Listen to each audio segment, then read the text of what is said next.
I love you हबी। फिर विक्रांत और अंशा अपने बेबीज को लेकर सभी को बाय बोलकर एयरपोर्ट के लिए निकल जाते हैं। वहीं वैदेही जी की गोद में फूट फूट कर रोता बिल्लू बस एक ही बात कह रहा था, मुझे भी बेबी डॉल के साथ हनीमून पर जाना है। कुछ देर बाद डेनिस, उर्वशी और बाकी सब भी एयरपोर्ट के लिए निकल जाते हैं। अब बस महल में शोभित और उसके मम्मी पापा ही रुके हुए थे। रात के इस हिस्से में प्राइवेट प्लेन हवा में सफर कर रहा था। विक्रांत और अंशा के रूम में बेबीज अपने छोटे छोटे बेड पर घोड़े, हाथी बनकर सो रहे थे। तीनों इतने ज्यादा थके हुए थे कि अगर कोई उनके कानों के पास ढोल भी बजा दे तो भी उनकी नींद नहीं टूटती।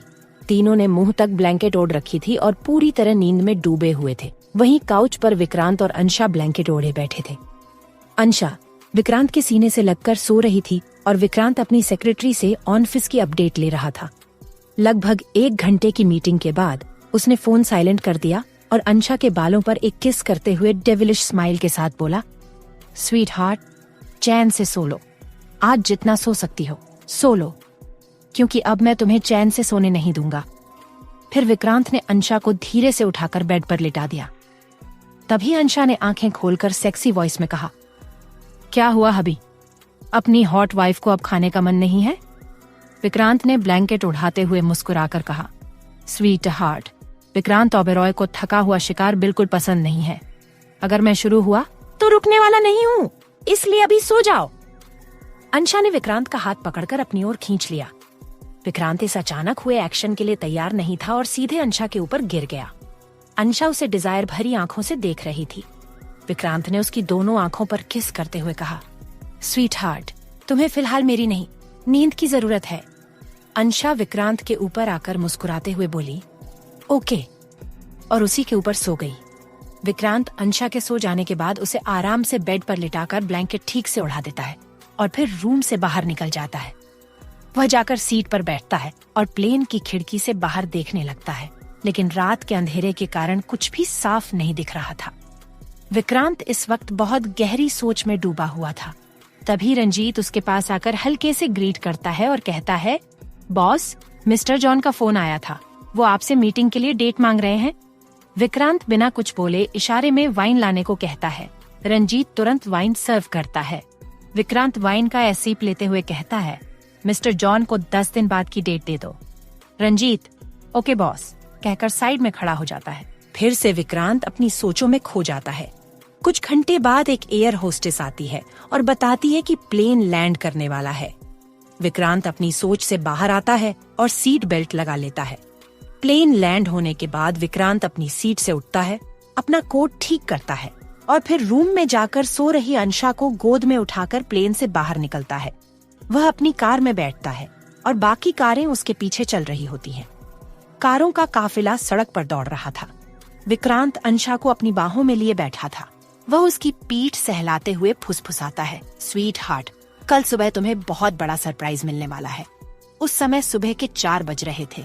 कुछ घंटों बाद कारों का काफिला एक बेहद खूबसूरत विला के गेट से अंदर प्रवेश करता है। कार रुकती है। ड्राइवर विक्रांत की साइड का दरवाजा खोलता है और विक्रांत अंशा को गोद में उठाकर विला के अंदर ले जाता है। लिफ्ट से 2nd फ्लोर पर पहुंचकर वह अंशा को मास्टर बेडरूम में ले जाता है।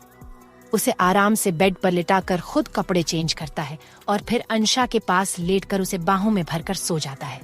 वहीं सुबह के 10 बज रहे थे। खिड़कियों से सूरज की रोशनी कमरे के अंदर आकर अंशा को जगा रही थी। अंशा अंगड़ाई लेते हुए उठकर बेड पर बैठ जाती है और अपने आस पास देखने लगती है। विक्रांत इस वक्त रूम में नहीं था। अंशा बेड से खड़ी होकर कहती है, वाओ, ये रूम तो बहुत खूबसूरत है। अभी अंशा रूम देख ही रही थी कि तभी उसके कानों में कुछ आवाजें पड़ती हैं, जिन्हें सुनकर वह भागकर बालकनी में जाती है और रेलिंग के पास खड़े होकर बाहर का नजारा देखकर एक्साइटेड होते हुए कहती है, गोवा। अंशा के सामने एक बहुत ही खूबसूरत बीच था जो पहाड़ों से घिरा हुआ था। उन्हीं में से एक पहाड़ पर विक्रांत का विला था जो विक्टोरियन स्टाइल में बना हुआ था। नीचे बीच तक जाने के लिए पहाड़ को काटकर सीढ़ियां बनाई गई थीं।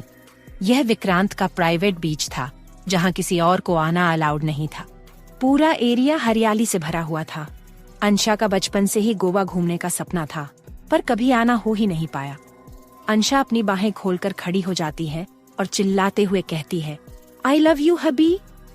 तभी अंशा को अपनी कमर पर 2 ठंडे हाथ महसूस होते हैं। अंशा विक्रांत के टच को पहचान लेती है। विक्रांत अंशा के कान पर किस करके कहता है, I love you too sweetheart. Ansha शर्माकर अपनी आंखें बंद कर लेती है। फिर विक्रांत अंशा को अपनी तरफ घुमाकर उसका शर्म से लाल हुआ चेहरा देखकर मुस्कुराते हुए कहता है, स्वीट हार्ट, अभी तो मैंने कुछ किया भी नहीं, तुम अभी से ही शर्म रही हो। अंशा विक्रांत को धक्का देकर शर्माते हुए रूम में भाग जाती है। विक्रांत भी उसके पीछे जाता है तो देखता है कि अंशा शावर लेने बाथरूम में चली गई है। पर विक्रांत से बच पाना अंशा के नसीब में कहाँ था। विक्रांत बाथरूम की डुप्लीकेट चाबी से दरवाजा खोलकर अंदर पहुंच जाता है। वहीं अंशा अपनी ड्रेस रिमूव कर ही रही थी कि विक्रांत को देख घबरा जाती है और अपनी कमर पर हाथ रखकर कहती है, विक्रांत सर, आप फिर से मेरे पीछे बाथरूम में आ गए। सच में आप बहुत ठरकी हैं। आप बाहर जाइए, आप बंद में शावर लेना। विक्रांत डेविल स्माइल करते हुए वॉल से टिक कर कहा, स्वीट हार्ट, अब तुम मुझसे नहीं बच पाओगी। अंशा विक्रांत के सीने पर हाथ रखकर अपनी हरी आंखों से उसकी आंखों में देखने लगती है। वहीं विक्रांत भी अंशा की आंखों में खोने लगता है। दोनों एक दूसरे की आंखों में डूब जाते हैं। विक्रांत धीरे धीरे अंशा के होंठों के करीब आ रहा था, जिससे अंशा की सांसें तेज हो चुकी थीं। विक्रांत अंशा के होंठों को पैशनेटली किस करने लगता है। उसके दोनों हाथ अंशा की बाइंडी पर फ्लो कर रहे थे। वहीं अंशा के हाथ विक्रांत के बालों में उलझ जाते हैं। दोनों एक दूसरे में खोते जा रहे थे। विक्रांत अंशा के होंठों को छोड़कर उसकी गर्दन पर आ जाता है। वहीं अंशा गहरी गहरी सांसें ले रही थी। विक्रांत उसकी गर्दन पर किस और बाइट करता हुआ कॉलर बोन तक आ जाता है। अंशा की आवाजें विक्रांत को अपने कंट्रोल से बाहर कर देती हैं। दीवार की तरफ मुड़ो। विक्रांत की आवाज धीमी लेकिन बेहद गंभीर थी। अंशा को उसका ये टोन सुनते ही हल्का झुरझुरी सा महसूस हुआ। बिना कुछ कहे वो दीवार की ओर मुड़ी और तभी उसने अपने पीठ पर विक्रांत की उंगलियों की सरसराहट महसूस की, जो उसकी ड्रेस की चेन को धीरे धीरे नीचे खींच रही थी। हाँ, हप्पी, अंशा ने थोड़ा सा मुड़ते हुए बोला, लेकिन उसकी आवाज खुद उसके होठों में ही सिमट गई जब विक्रांत ने उसकी खुली पीठ पर एक लंबा सा किस किया। इतनी सॉफ्ट स्किन है तुम्हारी, और ये खुशबू मुझे पागल बना देती है। विक्रांत ने आंखें बंद कर उसके कंधों पर एक और किस छोड़ा, फिर अचानक ही एक झटके में उसकी ड्रेस उतार दी। हब्बी! अंशा ने एकदम से अपनी बाहों से खुद को ढांपते हुए उसे घूरा, लेकिन वो बस हल्के से मुस्कुराया। अभी शर्म आ रही है? 2 घंटे बाद यही शर्माना भूल जाओगी, उसने सीरियस आवाज में कहा और उसे अपनी तरफ मोड़ लिया। विक्रांत ने उसका हाथ पकड़कर अपने शर्ट के बटन खोलवाए। अंशा की उंगलियां कांप रही थीं, लेकिन वो मुस्कुराते हुए एक एक बटन खोलती जा रही थी। इतनी देर लगा रही हो? लग रहा है कोई बच्चा हो मैं जिसे तैयार कर रही हो स्कूल के लिए। उसने उसे खींचकर अपने करीब किया और उसके होठों पर तेजी से अपने होंठ रख दिए। उसका किस अब सॉफ्ट नहीं था, उसमें एक प्यास थी जो खत्म होने का नाम नहीं ले रही थी। करीब 20 मिनट तक वो बस उसके होठों पर अपने हक का इजहार करता रहा। फिर धीरे धीरे उसका प्यार उसके होठों से उतरकर उसके गर्दन, कंधे और पेट तक पहुंच गया। हाँ हब्बी! अंशा की सिसकियां अब धीमे सुर में नहीं थीं। वो दीवारों से टकराकर पूरे बाथरूम में गूंज रही थीं। शांत रहो स्वीटहार्ट, नहीं तो शावर से पहले ही पूरा विला जाग जाएगा, विक्रांत ने फुसफुसाकर कहा और एक ही झटके में उसे अपनी गोद में उठा लिया। अगले ही पल उसने शावर ऑन कर दिया। ठंडी बूंदों ने उनके गर्म जिस्मों को छुआ और अंशा ने चौंक कर अपनी टांगें उसकी कमर के चारों ओर लपेट दी। प्लीज हब्बी, थोड़ा धीरे। लेकिन उसकी बातें अधूरी रह गईं, क्योंकि विक्रांत ने अब उसे पूरी तरह अपनी बाहों में कस लिया था। तुम नहीं समझती स्वीटहार्ट, तुम्हारे हर एक्सप्रेशन पर मैं और पागल हो जाता हूँ। तुम्हारे ये सिसकियां मुझे और वाइल्ड बना देती हैं, उसने कहते हुए फिर से उसके होठों को अपने दांतों से हल्के से काटा। अंशा की चीख उसकी पीठ से टकराकर शावर के नीचे गूंज गई। 2 घंटे तक बाथरूम में सिर्फ पानी की बूंदों की आवाज नहीं थी, बल्कि उसमें प्यार की भी एक धुन थी, जिसमें अंशा की हर सिसकी, हर चीख और विक्रांत के हर स्पर्श की कहानी छुपी थी। अब छोड़ो ना हब्बी, मेरी तो जान ही निकल गई, अंशा ने थक कर शावर की दीवार से टेक लगाते हुए कहा। अंशा के बाल भीगे हुए, चेहरा लाल और होंठ सूजे हुए। विक्रांत ने नजर भरकर उसे देखा और मुस्कुराया, फिर धीरे से उसके होंठों पर बाइट दी। स्वीटहार्ट, अभी तो ट्रेलर था, असली हनीमून तो अभी बाकी है, और हाँ, रात की किस्त का सूद भी लूंगा, उसने सीरियस टोन में कहा। लेकिन उसकी आंखों में वो शरारत साफ दिख रही थी। हे भगवान, ये आदमी तो मेरी हड्डियां तोड़ देगा, अंशा ने धीरे से बुदबुदाया। बाथरूम की फॉग मिरर पर भाप की एक परत जमी थी। शावर से गिरती पानी की धाराएं अभी भी धीमी धीमी बह रही थीं। अंशा दीवार के सहारे खड़ी थी, आंखें बंद, होंठ कांपते हुए और बदन पूरा भीग चुका था। विक्रांत ने उसके पीछे खड़े होकर धीरे से उसके गीले बालों को हटाया और उसके कान के पास गहराई से फुसफुसाया। अब तो शर्माने का कोई मतलब नहीं बचा, मिसेस विक्रांत। इतनी सिसकियां तो तुमने पूरे विला को सुना दी होंगी। अंशा ने आंखें खोलकर तुरंत पलटना चाहा, लेकिन विक्रांत ने उसकी कलाई पकड़कर फिर से दीवार से टिका दिया। भागने की कोशिश मत करो, अभी तो आधा हनीमून बाकी है। उसके लबों पर शरारती मुस्कान थी, लेकिन आंखों में वही सीरियस इंटेंसिटी। मैं अब और नहीं कर सकती विक्रांत सर, सच में। मेरा बदन दुख रहा है, अंशा ने ठंडी सांस के साथ कहा। दर्द भी तो प्यार की एक किस्म होती है, विक्रांत ने उसके गाल पर हल्की बाइट लेते हुए कहा। आपके लिए होगी, मेरे लिए तो ये अत्याचार है, अंशा ने नखरे से आंखें फेरते हुए कहा। तो अदालत में मुकदमा कर दो मिसेस, लेकिन फैसला रात को फिर मेरे ही हक में आएगा, उसने नजदीक आकर उसकी पीठ पर अपनी उंगलियों से वाटर ट्रेल बनाते हुए कहा। अंशा ने झटके से उसका हाथ हटाया। शराफत से बाहर निकलो हब्बी, अभी और तंग किया तो मैं सच में आपकी शिकायत कर दूंगी सासू मम्मी से। विक्रांत ने हंसते हुए सिर झुकाया। सासू मम्मी से नहीं, सीधे पुलिस में कर दो, चार्ज लगा देना। पति की हद से ज्यादा मोहब्बत। आप हटो ना, ये कोई प्यार है? 2 घंटे तक मुझे रोने तक की मोहल्लत नहीं दी, अंशा ने बाथरूम को कसते हुए गुस्से में कहा। अच्छा, तो अब टाइम देना पड़ेगा सिसकने का भी। चलो, अगले राउंड के बाद टाइम टेबल बना देंगे। 10 मिनट सिसकी, 5 मिनट चीख और बाकी टाइम तुम्हारे ठरकी हबी का प्यार, उसने आंख मारते हुए कहा। अंशा ने उसकी तरफ टॉवल फेंक दिया। बस करो, वरना मैं गोवा घूमने जाने से इनकार कर दूंगी। गोवा घूमने भी चलेंगे, लेकिन बिस्तर वाली सीट बुक हो चुकी है, समझी? होटल हो या बीच, मैं तुम्हें छोड़ने वाला नहीं। हद है यार, कोई इतना वाइल्ड कैसे हो सकता है? आपकी एनर्जी खत्म नहीं होती क्या? विक्रांत ने पास आकर उसका चेहरा अपने दोनों हाथों में लिया। तुम्हें देखकर ही एनर्जी आ जाती है, जब तुम आ भरती हो ना, मेरी रगों में आग लग जाती है, अंशा शर्माते हुए बोली। ओह गॉड, हब्बी बंद करो ये डायलॉग बाजी, मैं सीरियसली थक चुकी हूँ। ठीक है, आज तुम्हें रेस्ट देता हूँ, लेकिन सिर्फ शाम तक, उसने धीरे से अंशा को गोद में उठा लिया। आप क्या कर रहे हो? उतारो मुझे, अंशा ने गुस्से वाला क्यूट फेस बनाकर बोला। बिस्तर पर छोड़ने जा रहा हूँ, इस बार सिर्फ कडल करेंगे, वादा? वो दोनों बाथरूम से बाहर आए। उसने उसे बेड पर सुलाते हुए चादर उड़ा दी। अंशा चौंकी। सच में? सच में, विक्रांत ने उसके माथे पर किस करते हुए कहा। अंशा ने थोड़ी राहत की सांस ली और आंखें बंद कर ली, लेकिन तभी विक्रांत ने उसके कान के पास जाकर फिर से फुसफुसाया। लेकिन अगर तुमने खुद कडल करते हाथ इधर उधर घुमा दिए तो मैं जिम्मेदार नहीं। अंशा ने आंख खोलकर तकिया उसकी तरफ उछाल दिया। तुमसे तो बहस करना भी पाप है, विक्रांत ने तकिया पकड़ते हुए कहा। और मुझे प्यार करना धर्म है, और अब तो शादीशुदा धर्म। दोनों हंस पड़े।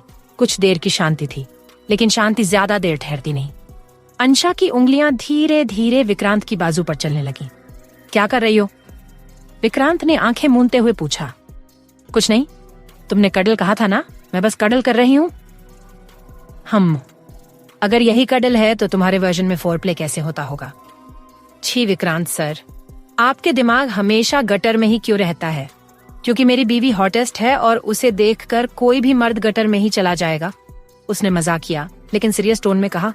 आपको पता है ना, आप बहुत ज्यादा खड़ूस और उतने ही ठरकी हो, अंशा ने बड़बड़ाते हुए कहा। थैंक यू, मैं इस कॉम्प्लीमेंट को अपनी बायो में डालूंगा, विक्रांत ने मुस्कुराते हुए कहा। कुछ ही देर में अंशा की हंसी फिर से ठंडी सांसों में बदलने लगी।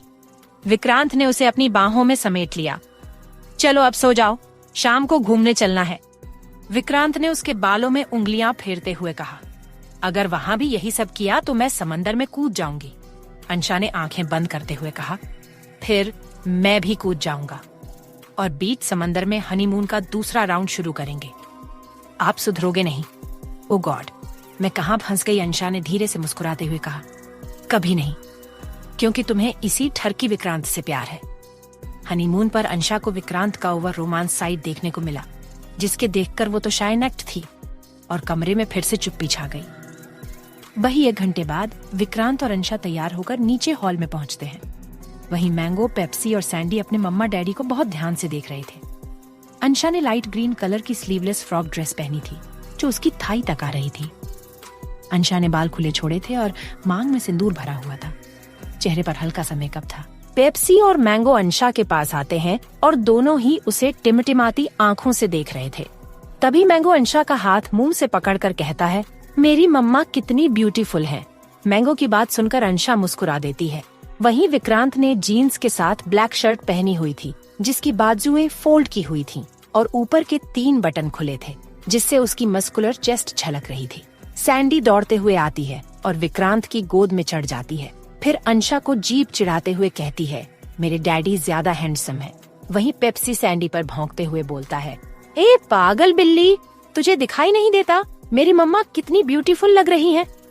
सैंडी को पागल बिल्ली सुनकर गुस्सा आता है। वह विक्रांत की गोद से उतरकर पेप्सी को पंजा मारने के लिए दौड़ती है। वहीं अंशा और मैंगो पेप्सी और सैंडी की लड़ाई को चीयर कर रहे थे। अंशा कहती है, पेप्सी 1-2 इस सैंडी को पहाड़ से उठाकर फेंक दो। वहीं मैंगो सैंडी से कहता है, सैंडी इस पेप्सी को पंजा मारे बिना मत छोड़ना, मारो। विक्रांत चारों को खा जाने वाली नजरों से देखता है तो सब चुपचाप अपनी अपनी जगह पर खड़े हो जाते हैं। फिर विक्रांत अपनी कोल्ड वॉइस में अंशा से कहता है, हम हनीमून पर आए हैं न कि एक दूसरे का मर्डर करने। अगली बार अगर बच्चों की लड़ाई को चीयर किया तो खैर नहीं। फिर विक्रांत और अंशा डाइनिंग टेबल पर बैठते हैं। सर्वेंट उन्हें ब्रेकफास्ट सर्व करता है। वहीं विक्रांत अंशा को अपने हाथों से ब्रेकफास्ट खिलाते हुए पूछता है, स्वीट हार्ट, आज कहाँ घूमने चलना है? अंशा विक्रांत को देखते हुए कहती है, हब्बी, आज मैं अपनी खूबसूरत प्रॉपर्टी घूमना चाहती हूँ। मैं हमेशा से ऐसी कोई जगह देखना चाहती थी। विक्रांत अंशा का एक्साइटमेंट देखकर मुस्कुराते हुए कहता है, स्वीट हार्ट, यहाँ समुद्री गुफाएं भी हैं। समुद्री गुफाओं का नाम सुनते ही अंशा बच्चों की तरह एक्साइटेड हो जाती है। फिर सब ब्रेकफास्ट करके विला से निकलते हैं। वे लोग सीढ़ियों से नीचे जा रहे थे। सबसे आगे मैंगो था, उसके पीछे विक्रांत और उसकी गोद में महारानी की तरह बैठी सैंडी। फिर पीछे अंशा और पेप्सी और उनके पीछे बॉडीगार्ड्स। अंशा धूप से बचने के लिए कैप और शेड्स पहनती है और पेप्सी को भी कैप और चश्मा पहनाती है। फिर क्यूट सा फेस बनाकर कहती है, पेप्सी, तुम देख रहे हो ना, ये सैंडी कैसे महारानी की तरह विक्रांत सर की गोद में बैठी है। हनीमून तो मेरा है तो महारानी वाला ट्रीटमेंट मुझे मिलना चाहिए था। वहीं पेप्सी हंसते हुए कहता है, मम्मा, आप ही तो वो हो। जब भी डैडी आपके साथ रोमांस करते हैं आप डरकर दूर भाग जाती हो। जैसे आज सुबह जब मैं आपको रूम में बुलाने आया था तो मैंने सुना था आप और डैडी बाथरूम में थे और आप डैडी से खुद को छोड़ने की रिक्वेस्ट कर रही थीं। भूल गई क्या? अंशा पेप्सी की पीठ पर हल्का सा मारते हुए कहती है, शैतान कहीं के। अंशा हंसते हुए पेप्सी की नाक पर हल्के से थपकी देती है, रुको, मैं तुम्हारी शिकायत विक्रांत सर से करती हूँ। पेप्सी जोर से भौंकते हुए अंशा के इर्द गिर्द चक्कर काटने लगता है, जैसे कह रहा हो, जाओ जाओ, डर नहीं लगता मुझे डैडी से। करीब 15 मिनट बाद सब सीढ़ियां उतरते हुए बीच पर पहुंचते हैं। समुंदर की ठंडी हवा, लहरों की आवाज और चारों ओर फैली खूबसूरत पहाड़ियां, सब कुछ इतना शांत और मन को छू लेने वाला था कि अंशा कुछ पल वहीं ठिठक जाती है। उसकी आंखें सामने उठती लहरों को निहार रही थीं और होठों पर एक मासूम सी मुस्कान थी। वाओ, ये तो असल में जन्नत है, अंशा खुश होकर चिल्ला पड़ी। वहीं पीछे खड़ा विक्रांत, जो उसकी हर अदा को चुपचाप देख रहा था, अपने फोन से उसकी कैंडिड फोटो क्लिक करता जाता है। जब तुम ऐसे खिलखिला के हंसती हो ना, तो सारा सुकून बस इसी लम्हे में लगने लगता है। वो मन ही मन बुदबुदाता है। अंशा अचानक शूज उतार देती है और बेबीज के साथ पानी की तरफ भागती है। लहरें उसके पैरों से टकरा रही थीं और वो अपने बालों को पीछे झटकते हुए खुलकर हंस रही थी। मैंगो उसके इर्द गिर्द कूद रहा था। पेप्सी लहरों पर भौंकते हुए दौड़ रहा था और सैंडी हमेशा की तरह अपने पंजे पानी में डुबोकर ड्रामा कर रही थी। फिर अंशा के दिमाग में शरारत की घंटी बजी। अभी दिखाती हूँ मिस्टर ओबेरॉय को क्या होता है समुंदर का मजा। वह मुस्कुराकर मुट्ठी में पानी भरती है और सीधे विक्रांत की तरफ फेंक देती है। स्वीट हार्ट, विक्रांत भौचक्का सा देखता है। उसका पूरा चेहरा और शर्ट गीली हो चुकी थी। अंशा जोर से हंसती है और जीभ निकालकर उसे चिढ़ाती हुई भागती है। विक्रांत अपनी भीगी शर्ट निहारता है फिर सिर हिलाते हुए मुस्कुरा देता है। अब गई तुम हाथ से। और फिर शुरू होती है एक नटखट सी चेज। विक्रांत अंशा पीछे दौड़ता है। अंशा इधर उधर भागती है। पेप्सी और मैंगो भी भागते हैं और सैंडी तो सीधा विक्रांत के पैर में फिसल जाती है। बॉडीगार्ड दूर खड़ा ये सीन देख रहा होता है और मन ही मन सोचता है, बाइंस के चेहरे पर स्माइल, बाप रे, ये तो 8वां अजूबा है। कुछ देर बाद जब सब थक जाते हैं और पूरी तरह भीग चुके होते हैं, विक्रांत अपनी उंगली से इशारा कर सबको बुलाता है। अंशा उसके पास आती है, बाल बिखरे हुए, कपड़े भीगे हुए और चेहरा चमक रहा होता है। विक्रांत उसकी तरफ देखता है और फिर हल्की सी स्माइल करते हुए कहता है, स्वीट हार्ट, तुम भी बच्चों के साथ बच्ची बन गई हो। और क्या, अंशा मुस्कुराती है, इन तीनों के साथ बच्चा बनना तो बहुत मजेदार है। उसी वक्त रंजीत आता है और कहता है, बॉस, बोट रेडी है। विक्रांत बिना कुछ कहे अंशा को गोद में उठा लेता है। अरे विक्रांत सर, सब देख रहे हैं। अंशा फुसफुसाकर बोलती है, तो देखने दो, मैं तुम्हारा हस्बैंड हूँ, कोई लिफ्ट मैन नहीं। वो दोनों बोट पर चढ़ते हैं। पीछे पीछे सैंडी, पेप्सी और मैंगो भी कूदते हुए चढ़ जाते हैं। बोट चल पड़ती है। बोट का फ्लोर कांच का था, जिससे नीचे समुद्र का जादुई नजारा साफ दिख रहा था। नीली गहराइयों में तैरती रंग बिरंगी मछलियाँ, चमकते पत्थर और कहीं कहीं मूंगे की चट्टानें। ओबेरॉय पैलेस के लंबे कॉरिडोर से गुजरते हुए पीयूष के चेहरे पर थकावट और एक्साइटमेंट के मिले जुले भाव साफ नजर आ रहे थे, पर उसके भीतर कुछ और ही चल रहा था। उसकी चाल में एक अजीब सी बेचैनी थी, जैसे कोई भारी बोझ लेकर लौटा हो। जैसे ही वह लिविंग हॉल में पहुंचा, एक मेड उसकी तरफ झुककर धीमी आवाज में बोली, महाराज और महारानी अपने रूम में हैं, छोटे राजकुमार। सिर हिलाकर पीयूष सीधा उसी दिशा में बढ़ गया। रूम के सामने पहुंचते ही उसने दरवाजे पर नॉक किया। भीतर से वैदेही जी की आवाज आई, अंदर आ जाइए। दरवाजा खोलते ही पीयूष ने मॉम के चेहरे पर नाराजगी की लकीरें देखी। वैदेही जी ने उसे घूरते हुए कहा, बिना बताए कहाँ चले गए थे आप? आपके डैड और मैं दोनों बहुत परेशान थे। पीयूष कुछ नहीं बोला, बस सीधा जाकर अपने डैड रघुवेंद्र जी के पास काउच पर बैठ गया। उसके चेहरे पर गंभीरता थी, जो शायद अब तक कभी नहीं देखी गई थी। माय नेम डैड, मैं मुंबई गया था, उसने धीरे से कहा, बिग ब्रो और अंशा के बारे में सच पता करने। ये सुनते ही दोनों एकदम चौंक पड़े। रघुवेंद्र जी ने तुरंत पूछा, क्या पता चला? पीयूष ने एक गहरी सांस ली, जैसे खुद को संभाल रहा हो। फिर बोला, जब अंशा सिर्फ 17 की थी, तभी से बिग ब्रो उसके प्यार में पागल है।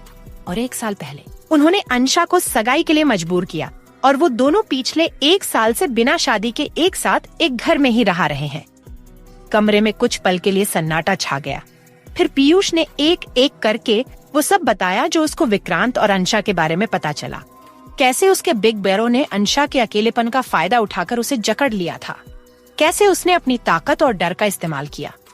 ये सब सुनने के बाद वैदेही जी का चेहरा फक पड़ गया। उन्होंने रघुवेंद्र जी की तरफ देखा और फुसफुसाकर कहा, अब क्या होगा महाराज? लेकिन रघुवेंद्र जी की प्रतिक्रिया अप्रत्याशित थी। वो धीरे धीरे खड़े हुए और एक पल को आंखें बंद करके गहरी सांस ली। फिर अचानक तेज रहस्यमयी हंसी हंसने लगे। वो हंसी किसी साधारण खुशी की नहीं, बल्कि किसी बड़े खेल के खुलने की थी। उनकी हंसी सुनते ही वैदेही जी और पीयूष भी कुछ पल बाद उसी अंदाज में हंसने लगे, एकदम शैतानी अंदाज में, जैसे किसी बहुत पुराने प्लान को अब अमल में लाया जाना हो। और ठीक तभी दरवाजे पर खड़े बिल्लू ने अपने मम्मा पापा और बड़े भाई को देखा तो उसकी आंखें फैल गईं। वो भौहें चढ़ाकर बोला, लगता है किसी की शामत आने वाली है। वही गोवा में विक्रांत और अंशा बोट पर अपने बच्चों के साथ आराम से बैठे थे। बोट का फ्लोर कांच का था, जिससे नीचे समुद्र का जादुई नजारा साफ दिख रहा था। नीली गहराइयों में तैरती रंग बिरंगी मछलियां, चमकते पत्थर और कहीं कहीं मूंगे की चट्टानें। सैंडी म्याऊ म्याऊ करती अपने डैडी के पास आई और उनके पैरों पर पंजे मारती है, जैसे कुछ कहना चाहती हो। देखो हबी, अंशा विक्रांत की गोद में बैठे हुए फुसफुसाती है, ये सैंडी बोल रही है, डैडी मुझे मछलियां खानी है।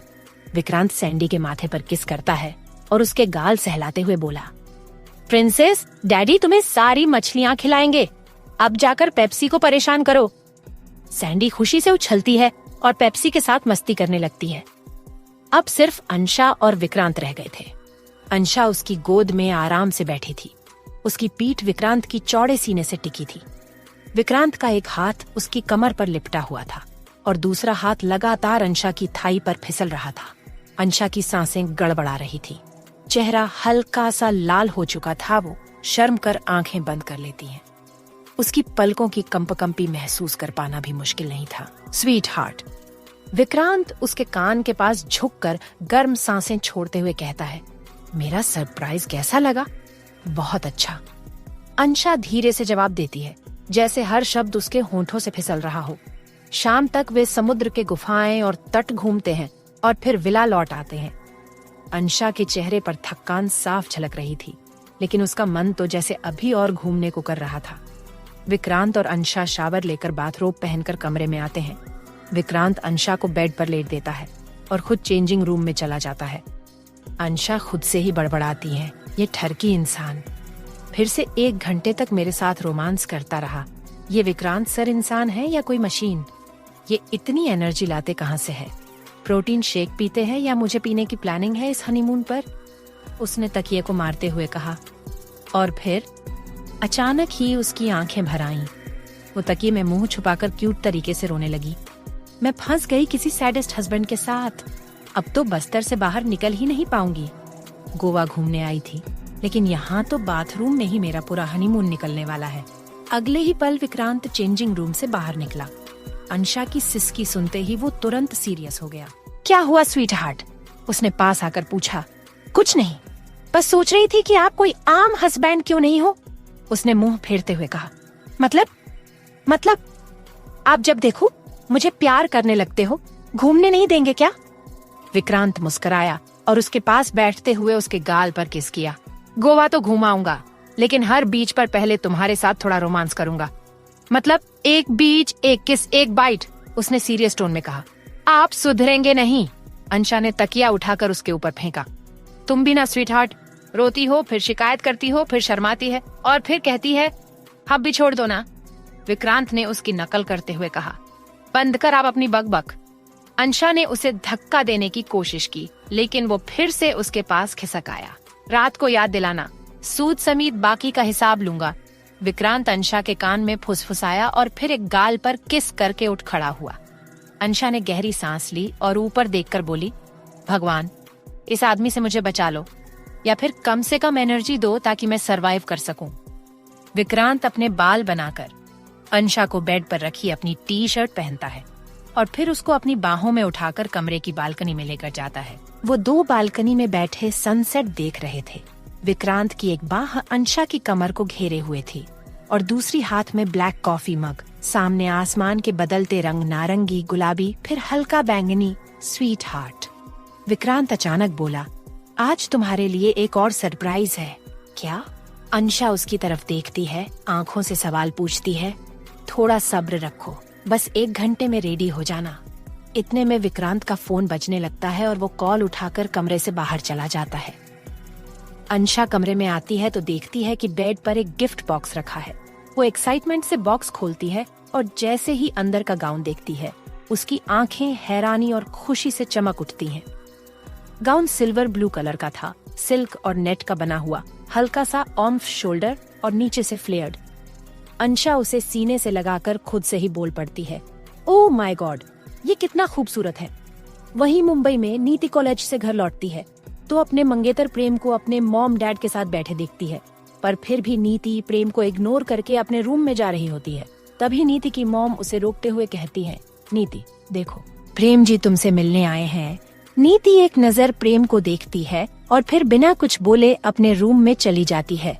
वह गुस्से में अपना बैग बेड पर पटकते हुए कहती है, कमीना आदमी, पता नहीं क्यों आया है। 1 साल से तो फोन पर हलचल भी नहीं पूछी और अब जब देखो मुझे परेशान करने आ जाता है। उसी समय एक सर्वेंट नीति के रूम का दरवाजा नॉक करता है। नीति चिढ़कर कहती है, कौन है? सर्वेंट कहती है, मैम आपको सर नीचे बुला रहे हैं। पर नीति नीचे नहीं जाती। कुछ देर बाद प्रेम खुद ही नीति के रूम में आ जाता है और उसे वहां ढूंढने लगता है। तभी उसे बालकनी से नीति की खिलखिलाती हुई हंसी सुनाई देती है। वह फूल एरोगेंट अंदाज में चलता हुआ बालकनी की ओर बढ़ता है। वहां नीति अपने बॉयफ्रेंड से हंस हंस कर बातें कर रही होती है, जिसे प्रेम सुन लेता है। ये देखकर वह गुस्से से आगा बूला हो जाता है। प्रेम खुद से बड़बड़ाता है, नीति मेरे समझाने के बाद भी तुमने उस 2 कौड़ी के इंस्पेक्टर को नहीं छोड़ा। अब देखना ये प्रेम राणा क्या करता है। इतना कहकर प्रेम बिना नीति से मिले ही वहां से चला जाता है। वही गोवा में बाथरूम में 2 घंटे से भी ज्यादा हो चुके थे, पर अंशा को कोई होश ही नहीं था।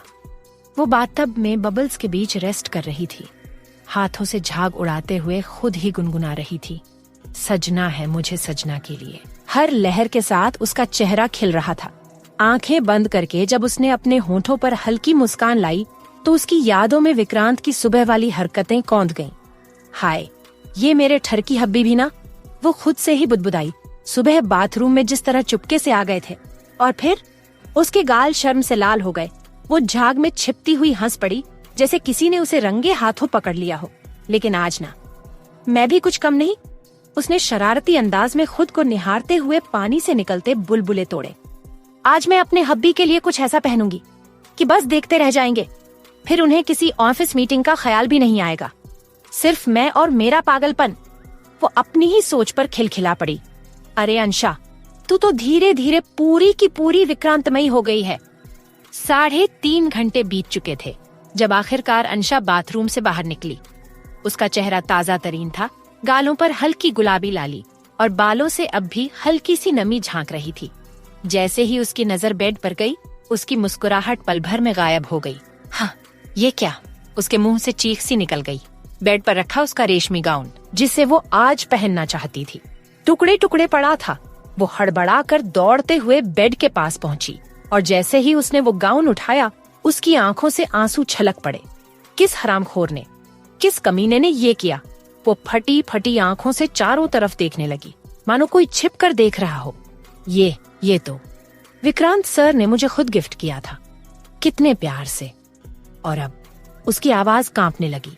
वो जमीन पर बैठ गई, हाथों में वो गाउन के टुकड़े और दिल में ढेर सारा गुस्सा। नहीं, ये किसी जानबूझकर किया है। कोई चाहता है कि मैं टूट जाऊं, पर नहीं, मैं अंशा हूँ, विक्रांत की अंशा, और मैं किसी के साजिश से कमजोर नहीं पड़ने वाली। उसके चेहरे पर गुस्से की लहर दौड़ गई थी और उसकी हरी आंखों में आंसुओं की जगह अब सिर्फ आग थी। अब तो मैं डबल रेडी होंगी, इतना हॉट बनूंगी कि मेरे मिस्टर हब्बी की धड़कनें ही तेज हो जाएंगी। उसने आंखें पोंछी और खड़ी हो गई। कोई मेरी ड्रेस फाड़ेगा तो क्या? मेरे पास आइडियाज की कमी थोड़ी है। वो अलमारी की ओर बढ़ी और खुद ही बुदबुदाई। अब तुझे देखना है कि तू सेक्सी भी, स्मार्ट भी और थोड़ा क्यूट भी। उसने खुद को शीशे में देखा और आंख मारी। देख लेना मिस्टर हब्बी, आज आप खुद को रोक नहीं पाओगे। पर उसकी आंखों में अब भी एक सवाल था, लेकिन ये गाउन फाड़ा किसने? और जैसे ही ये सोच उसके जहन में फिर से आया, उसके होठों पर मुस्कान ठिठक गई। अंशा फटाफट चेंज करके बाहर हॉल में पहुंचती है और विला में जितने भी सर्वेंट काम कर रहे थे सबको बुलाती है। फिर सबको लाइन से खड़ा करके दांत भींचकर कहती है, तुम सब में से किसने मेरे गाउन के टुकड़े टुकड़े किए? अगर चुपचाप बता दिया तो सिर्फ डांट पड़ेगी, और अगर नहीं बताया और मैंने खुद पता कर लिया तो मौत मिलेगी। बेचारे सर्वेंट तो अंशा के खतरनाक टोन से ही डर गए थे। वहीं काउच पर बैठे पेप्सी, मैंगो और सैंडी अंशा को इतने गुस्से में पहली बार देख रहे थे। अंशा बिल्कुल किसी पुलिस अफसर की तरह सभी सर्वेंट से पूछताछ कर रही थी। वो एक मेल सर्वेंट को घूरते हुए कहती है, तुम 6 से 9 के बीच कहाँ थे? वो मेल सर्वेंट डरते हुए कहता है, मैम, मैं तो डिनर की तैयारी कर रहा था। तभी दूसरा सर्वेंट सिर झुकाकर कहता है, मैम, ये झूठ बोल रहा है, ये किचन में नहीं था, ये 3 घंटे से गायब था। बाकी सर्वेंट भी इस बात पर सहमत होते हैं। अंशा उस मेल सर्वेंट को गुस्से से घूरते हुए कहती है, तुम्हें क्या मिला मेरा गाउन काट कर? अब विक्रांत सर तुम्हें सजा तो देंगे ही, पर मुफ्त में मुझे भी सजा मिलेगी। वो मेल सर्वेंट सजा का नाम सुनकर रोते हुए कहता है, मैम, मैं सच बोल रहा हूँ, मैंने आपकी ड्रेस नहीं काटी। तभी बाकी सर्वेंट में से एक पूछता है, तो फिर तुम 3 घंटे कहाँ गायब थे? वो मेल सर्वेंट एक फीमेल सर्वेंट की ओर देखकर थोड़ा शर्माते हुए कहता है, मैं तो अपनी गर्लफ्रेंड जूली के साथ स्टोर रूम में था। अब सब खुद ही समझ जाओ, मैं ज्यादा कुछ समझाने वाला नहीं हूँ। जूली शर्माते हुए अंशा से कहती है, मैम, टोनी सही कह रहा है, हम दोनों 3 घंटे से स्टोर रूम में थे। वहीं अंशा सभी सर्वेंट को देखकर कहती है, अगर तुम लोग कसूरवार नहीं हो तो फिर किसने मेरा गाउन काटा? तभी अंशा की नजर पीछे काउच पर आराम से बैठकर तमाशा देख रहे अपने शैतान बच्चों पर जाती है। अंशा उन्हें घूरते हुए कहती है, कहीं तुम तीनों ने तो मेरे गाउन का मर्डर नहीं कर दिया? सैंडी अपना पंच छाटते हुए बोली। मम्मा, आप हम पर शक कर रही हैं। हम कैसे आपके गाउन को कैंची से काट सकते हैं? अंशा ने सैंडी को अपनी गोद में उठाकर उसकी आंखों में आंखें डालते हुए कहा। मैंने तो ये कहा ही नहीं कि गाउन को किसने कैंची से काटा है। पेप्सी अंशा को घूरते हुए बोली। घोर कलयुग आ गया है। अब एक मम्मा अपने मासूम रसगुल्ले जैसे बच्चों पर भी शक करेगी। अंशा सैंडी के पंजे चेक करते हुए बोली। घोर कलयुग के बच्चों, सच सच बता दो, मेरे गाउन के टुकड़े टुकड़े किसने किए, वरना सबको सजा मिलेगी। मैंगो काउच से उतरकर अंशा के पास आया और शक भरी निगाहों से उसे देखते हुए बोला। मम्मा, मुझे तो आप पर ही शक है। आप ही हमेशा डैड के साथ डेट पर जाने से बचती हो, तो आज भी आपको डैड के साथ डेट पर ना जाना पड़ा, इसलिए आपने ही डैड का दिया हुआ गाउन काट डाला और अब उसका इल्जाम हम मासूमों पर डाल रही हो। पेप्सी, यू आर राइट, घोर कलयुग आ गया है। अंशा सैंडी को गोद से उतारकर पंजों के बल बैठ गई और मैंगो के पंजे भी चेक करने लगी। कहीं उसने अपने नुकीले नाखूनों से तो उसके गाउन का मर्डर नहीं कर दिया। पर अंशा को किसी के खिलाफ कोई सबूत नहीं मिला। अंशा ने वॉल पर लगी घड़ी में टाइम देखा और घबराई आवाज में बोली, 10 बजने वाले हैं। विक्रांत सर कभी भी लौट सकते हैं। अब मैं क्या करूं? विक्रांत सर को तो मैंगो की तरह यही लगेगा कि मैंने ही जानबूझकर वो गाउन काटा है। अंशा को विक्रांत की बाइट वाली पनिशमेंट याद आ गई तो वो रोते हुए सभी सर्वेंट्स और अपने बेबी से कहने लगी, प्लीज कोई गाउन के मर्डर का इल्जाम अपने सिर पर ले लो। मैं उस इंसान को विक्रांत सर से बचा लूंगी, लेकिन अगर मैं इस गाउन के मर्डर में फंस गई तो मुझे कोई नहीं बचा पाएगा। पर तुम लोगों को मैं बचा लूंगी। सैंडी तपाक से बोल पड़ी। हम क्यों आपकी गलती को अपने सिर पर लें? अंशा उसे घूरते हुए बोली। कैसी बेटी हो तुम, अपनी मम्मा की मदद नहीं करोगी? सैंडी ने नामे गर्दन हिला दी। तभी अंशा को खिड़की के पर्दे के पीछे किसी की मौजूदगी महसूस हुई, पर उसने इग्नोर कर दिया, क्योंकि अगर उसने अब भी गाउन काटने वाले का पता नहीं लगाया तो आज विक्रांत उसकी तबीयत से धुलाई करेंगे। सभी सर्वेंट्स सिर झुकाए खड़े थे। वहीं अंशा काउच पर बैठकर क्यूट तरीके से रोती हुई बोली, कोई मत लो गाउन काटने का इल्जाम अपने सिर पर। बस क्या होगा, विक्रांत सर को यही लगेगा कि मैंने ही गाउन काटा है क्योंकि मैं पागल हूँ, और फिर वो मुझे पनिशमेंट देंगे। तब तुम सबको चैन मिलेगा। आ जाना तुम सब कल सुबह मेरी मायत पर रोने। कैसे सर्वेंट्स हैं ये? अपनी मालकिन की तो इनको कोई फिक्र ही नहीं, चाहे इनका शैतान मालिक इनकी मासूम मालकिन का कचूमर ही क्यों ना बना दे। लेकिन सर्वेंट्स अंशा के इस ड्रामे से भी नहीं पिघले। विक्रांत का खौफ ही ऐसा था, अगर कोई अंशा को बचाने के लिए गाउन काटने का इल्जाम अपने सिर लेता तो फिर उसका भगवान ही मालिक था। अंशा सबको एक नजर देखती है और वापस अपने रूम में चली जाती है। वो मिरर के सामने खड़ी होकर खुद से कहती है, अंशा, तेरी किस्मत में विक्रांत सर की डांट ही लिखी है। अचानक ही उसके कमरे की लाइटें तेजी से ऑन एंड ऑन होने लगी। टिक टक टिक टक। अंशा ने घबराकर इधर उधर देखते हुए कहा, ये क्या हो रहा है? जैसे ही उसने सामने मिरर की ओर देखा, उसे उसमें अपने पीछे कोई काली परछाई खड़ी नजर आई। उसकी सांसें जैसे थम गईं। डर के मारे उसका चेहरा पीला पड़ गया। धीरे से उसने पलटकर पीछे देखा और वहाँ वो परछाई सच में मौजूद थी। काले धुएं जैसी आकृति, कोई शक्ल नहीं, बस डर। वो परछाई धीरे धीरे अंशा की ओर बढ़ने लगी। कौन हो तुम? अंशा की आवाज थरथरा रही थी, लेकिन परछाई ने कुछ नहीं कहा, बल्कि एक झटके में उसके पास आई और उसका गला पकड़कर उसे हवा में उठा लिया। अंशा दोनों हाथों से उस परछाई की पकड़ से खुद को छुड़ाने की कोशिश करने लगी। छोड़ो मुझे, प्लीज छोड़ो, वो घुटती हुई फुसफुसाई। पर वो काली परछाई तो जैसे मजे ले रही थी। एक डरावनी हंसी के साथ बोली, तेरी लाश अपनी मालकिन को पेश करूंगी।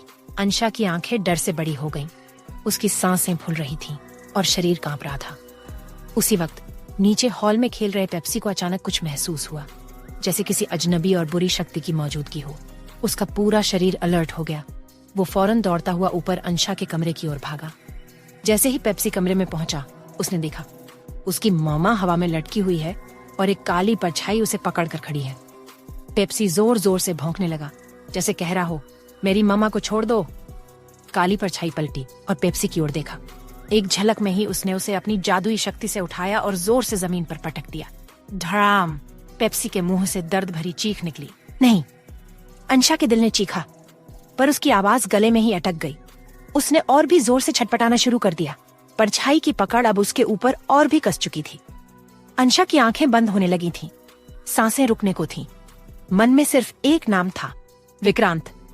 विक्रांत सर, प्लीज बचाओ। और तभी धड़ाक, बालकनी का दरवाजा खुद ब खुद खुला। ठंडी हवा का झोंका अंदर आया और उसके साथ आया एक विशाल किया भेड़िया। पर यह कोई आम भेड़िया नहीं था। उसकी आंखें चमक रही थीं, सुनहरी रोशनी से भरी हुई, और उसकी चाल में एक अजीब सी ताकत थी। भेड़िए ने कमरे में घुसते ही जोरदार दहाड़ मारी। उसकी आवाज इतनी तेज और डरावनी थी कि पूरा कमरा कांप उठा। काली परछाई ने तुरंत अंशा को छोड़ दिया और अंशा फर्श पर गिर गई। परछाई एक पल को ठिठकी, फिर डर कर गायब हो गई। अंशा जमीन पर पड़ी पड़ी कांप रही थी। उसने जैसे तैसे अपनी आंखें खोली और देखा वो भेड़िया अब उसकी ओर आ रहा था। उसका भारी शरीर, उसकी चमकती आंखें और वो अजीब सी उपस्थिति। अंशा को लगा जैसे कोई और ही दुनिया का जीव उसके पास आ रहा है। नहीं, दूर रहो। अंशा ने घबराकर एक चीख मारी और बेहोश हो गई। वहीं पेप्सी, जो अभी भी होश में था, उसने भी उस भेड़िए को देखा जो उसकी मामा के करीब जा रहा था। वो फिर से जोर से भौंकने लगा। भेड़िए ने एक पल को पेप्सी की ओर देखा, फिर एक लंबी सांस लेकर बालकनी की ओर मुड़ गया। कुछ ही सेकंड में वो बालकनी से छलांग लगाकर गायब हो गया। पेप्सी लंगड़ाते हुए उसके पीछे बालकनी में पहुंचा, पर वहां कोई नहीं था। वो रहस्यमयी भेड़िया कहीं नहीं दिखा। पेप्सी ने चारों ओर देखा, फिर लौटकर कमरे में आया। अंशा जमीन पर बेहोश पड़ी थी। पेप्सी धीरे से उसके पास बैठ गया। मामा, मामा। वो धीरे धीरे कराहता हुआ रोने लगा। उसके छोटे से दिल में डर, दर्द और बेचैनी सब एक साथ उमड़ रहे थे। वो वहीं अंशा के सीने पर सिर रखकर बैठ गया, जैसे कह रहा हो, कुछ भी हो जाए, मैं यहीं हूं, आपके साथ। वहीं दूसरी तरफ से मुंबई में हवाएं समुंदर पर एक मीठा सा संगीत बिखेर रही थीं। पानी की लहरें शांत थीं और दूर एक चमकती हुई बोट पर रोशनी ऐसे टिमटिमा रही थी जैसे किसी रानी की ड्रेस पर जड़े सितारे। उर्वशी की आंखों में हैरानी थी और दिल में धड़कने कुछ ज्यादा ही तेज। डेनिस जी, ये सब? उसने धीमे से पूछा। डेनिस ने उसकी कमर में हाथ डालते हुए मुस्कुराया। सिर्फ तुम्हारे लिए। तुम मेरी प्रिंसेस हो ना, तो ट्रीटमेंट भी वैसा ही मिलेगा। वो दोनों धीरे धीरे बोट की ओर बढ़े। उर्वशी ने रेड गाउन पहना था, जो उसके ऊपर और भी दमक रहा था। बाल खुले थे और होंठों पर वही हल्की सी मुस्कान जो डेनिस को पागल कर देती थी। डेनिस ने आज ब्लैक टक्सीडो पहना था, एकदम रॉयल और चार्मिंग, लेकिन उसकी आंखों में वही इंटेंस लुक जो हर बार उर्वशी की सांसें अटका देता था। बोट के डेक पर एक खूबसूरत टेबल सजी थी। सफेद मोमबत्तियों की रोशनी, गुलाब की पंखुड़ियां और सी थ्रू पर्दे जो हवा में लहरा रहे थे। बैठो। डेनिस ने कुर्सी खींचकर उर्वशी के लिए जगह बनाई। आज तुम्हारी हुकूमत है, मेरी रानी। उर्वशी थोड़ा सा शर्माकर बैठ गई। डेनिस ने वाइन की बोतल खोली और 2 ग्लास में धीरे धीरे सर्व किया। उसका हर मूवमेंट इतना स्मूथ था कि जैसे उसने सब कुछ पहले से प्लान कर रखा हो। तुम्हारी आंखें, डेनिस ने ग्लास पकड़ते हुए कहा, आज समुंदर से भी ज्यादा चमक रही हैं। डेनिस जी, उर्वशी ने मुस्कुराकर उसे देखा। इतनी तारीफें मत करो, ब्लश कर जाऊंगी। तो ब्लश करो ना। डेनिस थोड़ा आगे झुकते हुए बोला, मुझे पसंद है जब तुम्हारा चेहरा मेरे नाम से लाल हो जाता है। उर्वशी ने नजरें झुका लीं। डेनिस उसकी उंगलियों को अपने हाथ में लेकर उन्हें चूमने लगा। क्या तुम जानती हो, वाइफी, डेनिस ने धीरे से कहा, तुम्हारा ये रेड गाउन मेरी नींदें उड़ाने के लिए काफी है, खासकर ये बैकलेस डिजाइन। क्या तुम्हें अंदाजा है कि ये मुझे क्या सोचने पर मजबूर कर रहा है? उर्वशी ने उसकी ओर घूरते हुए कहा। डेनिस जी, आप नॉटी हो रहे हो, अभी तो शुरुआत है। डेनिस ने आंख मारते हुए जवाब दिया, रात बाकी है और कमरा भी तैयार है। वो दोनों हंस पड़े। डिनर शुरू हुआ। हल्के म्यूजिक के बीच डेनिस बार बार उर्वशी की आंखों में देख रहा था। कभी उसकी गर्दन की तरफ देखता तो कभी उसके खुले बालों से खेलने लगता। वाइफी, तुम्हें देखकर लगता है कि मैं कुछ भी बर्बाद कर सकता हूँ, बस तुम्हें पाने के लिए। उर्वशी ने शर्माते हुए कहा। डेनिस जी, इतनी पजेसिव बातें मत करो, डर लगता है। डर? मुझसे? डेनिस ने आंखें संकरी की। वाइफी, अगर तुम्हें मुझसे डर नहीं लगा तो मेरी मोहब्बत अधूरी रह जाएगी। मैं तुम्हें उस हद तक चाहता हूँ जहाँ प्यार और पागलपन का फर्क मिट जाता है। वो उसकी बातों से थोड़ी असहज, थोड़ी सिहर गई, लेकिन डेनिस ने माहौल फिर से हल्का किया। वैसे एक बात बताओ, वाइफी, डेनिस ने वाइन की चुस्की लेते हुए कहा, अगर मैं अभी तुम्हें गोद में उठाकर अंदर ले जाऊं तो तुम चिल्लाओगी या चुपचाप मेरी बाहों में समा जाओगी? डेनिस जी, आप ये कैसा सवाल कर रहे हो? उर्वशी ने घूरा। चलो ट्राई करके देखते हैं। डेनिस ने एक झटके में उर्वशी को गोद में उठा लिया। डेनिस जी, छोड़ो ना, बाइंडी गार्ड देखेंगे। वो शर्माती रही, फड़फड़ाती रही, लेकिन उसका वजन जैसे डेनिस के लिए कुछ था ही नहीं। देखने दो, उसने गहरी आवाज में कहा। दुनिया को पता चलना चाहिए कि डेनिस की वाइफ कितनी हसीन है और वो उसे कितना चाहता है। कमरे का दरवाजा खुला और उर्वशी का मुंह खुला रह गया। कमरा गुलाबों की पंखुड़ियों से सजा था। बेड पर सिल्क की शीट्स, चारों ओर कैंडल्स और एक प्यारा सा हार्ट शेप कुशन जिस पर लिखा था फॉरएवर माइन। आपने ये सब पहले से? उर्वशी को यकीन नहीं हुआ। मैं तुम्हारे लिए कुछ भी कर सकता हूँ। बस ये मत भूलना वाइफी, मैं तुम्हें किसी और की नहीं होने दूंगा। वो उसे बेड पर धीरे से लेटता है और उसके ऊपर झुककर उसका चेहरा अपनी हथेली में लेता है। तुम्हें पता है, तुम्हारी स्किन इतनी सॉफ्ट है कि मैं बस। उसने हल्के से उसकी गर्दन पर किस किया। खुद को रोक नहीं पाता। उर्वशी की सांसें तेज हो चुकी थीं। डेनिस जी, उसकी आवाज कांप रही थी। प्लीज इतना मत देखो। क्यों नहीं? उसने उसकी आंखों में झांकते हुए कहा। जब तुम्हारी आंखों में खुद को देखता हूँ तो लगता है जैसे मैं भी थोड़ा मासूम हो गया हूँ। बस थोड़ी देर के लिए। वो उसे चूमने लगा, उसकी पलकों पर, गालों पर, फिर धीरे धीरे उसके होठों तक। उर्वशी ने आंखें बंद कर लीं और उसकी उंगलियां डेनिस की शर्ट के बटन खेलने लगी। तुम्हारा ये गाउन रोक रहा है मुझे, डेनिस ने फुसफुसाते हुए कहा। इसे हटाना पड़ेगा क्योंकि तुम्हें पूरी तरह महसूस करना चाहता हूँ। डेनिस, उर्वशी की आवाज में एक मीठा सा विरोध था। श्श, उसने उसका होंठ अपनी उंगलियों से दबाया। अब कुछ मत कहो, बस महसूस करो। धीरे धीरे रोमांस ने अपनी रफ्तार ली। गाउन फर्श पर गिरा, शर्ट के बटन टूटे और दो जिस्म एक दूसरे की गर्माहट में खो गए। डेनिस के होंठ उर्वशी की गर्दन से नीचे तक उतरते गए और उसके हाथों ने उसका हर एहसास पढ़ लिया। बाहर समुंदर पर चांदनी बिखरी थी, लेकिन उस कमरे के अंदर सिर्फ मोहब्बत की आग थी और दो दिलों की धड़कनें। वही सूरज की हल्की सी किरण धीरे धीरे खिड़की से कमरे में दाखिल हुई और सिल्क की सफेद चादर पर सोई उर्वशी के चेहरे को छू गई। उसकी पलकें हिली, बदन में थोड़ी सी मिठास भरी थकावट थी और होठों पर एक मुस्कान। पास ही डेनिस आधी नींद में उसकी ओर हाथ बढ़ाते हुए बड़बड़ाया। कहाँ जा रही हो मेरा गर्म ब्लैंकेट छोड़कर? डेनिस जी, उठने दो मुझे, उर्वशी ने आंखें मसलते हुए जवाब दिया। नहीं, डेनिस ने एक झटके में उसे अपनी बाहों में खींच लिया। इतनी प्यारी लग रही हो, अब तुम्हें छोड़ना पाप होगा। उर्वशी उसकी चेस्ट पर हल्के से मुक्का मारते हुए बोली। डेनिस जी, आप इतने बदमाश क्यों हो? क्योंकि तुम इतनी मासूम हो कि मुझे कंट्रोल ही नहीं होता, उसने उसकी नाक को हल्के से चिढ़ाते हुए कहा। उर्वशी ने करवट बदली और अब वो डेनिस की बाहों में थी, आंखों में थोड़ी शर्म, थोड़ा नखरा। वो धीमी आवाज में बोली, कल रात आपने मुझे पूरी तरह से पागल कर दिया था। डेनिस ने उसकी गर्दन पर किस करते हुए कहा, और आज सुबह तुम्हें फिर से पागल करने का इरादा है, लेकिन इस बार धीरे धीरे, क्योंकि सुबह की रफ्तार अलग होती है मिसेस डेनिस। उर्वशी ने अपने होंठ काटते हुए कहा। आप मुझे बोलने ही नहीं देते। बोलने का क्या करना जब सब कुछ आंखों से कह रहे हो? डेनिस ने उर्वशी आंखों में झांकते हुए कहा। वैसे एक बात बताऊं? उर्वशी ने सिर हिलाकर पूछा। क्या? तुम्हारे बाल बिखरे हुए, ये सूजन भरे होंठ और वो बैक की लव बाइट्स तुम्हें और भी ज्यादा खूबसूरत बना रही हैं। उर्वशी ने शर्माते हुए चेहरा तकिए में छुपा लिया। स्टॉप इट डेनिस जी। ओह, तो अब शर्म आ रही है? रात भर तो। डेनिस ने चुटकी ली, लेकिन वाक्य अधूरा ही छोड़ दिया और उर्वशी की पीठ पर हल्के हल्के उंगलियां फिराने लगा। डेनिस जी, प्लीज कोई आ गया तो? उर्वशी ने खुद को ढकते हुए कहा। समुंदर के बीचों बीच है वाइफी, यहाँ हमारा ही राज है। वो उसके ऊपर झुकते हुए फुसफुसाया। और वैसे भी जो मेरा है, उसे देखने की इजाजत किसी और को नहीं है।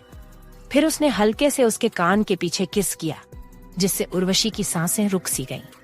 डेनिस उर्वशी के होठों को देखते हुए बोला, तुम्हें सच में पता नहीं है ना कि तुम्हारी सुबह की ये नींद में डूबी आवाज मेरे लिए क्या करती है? एकदम जान ले लेती है। उर्वशी ने आंखें बंद करते हुए कहा। अच्छा जी। डेनिस ने मुस्कुराकर उसके माथे को चूमा। बस ऐसे ही रहो, मेरी बाहों में, मेरी दुनिया में, और मेरी हर सुबह का पहला ख्याल बनकर। चादरें थोड़ी और सरक गईं और दो जिस्म फिर एक बार एक दूसरे में उलझने लगे।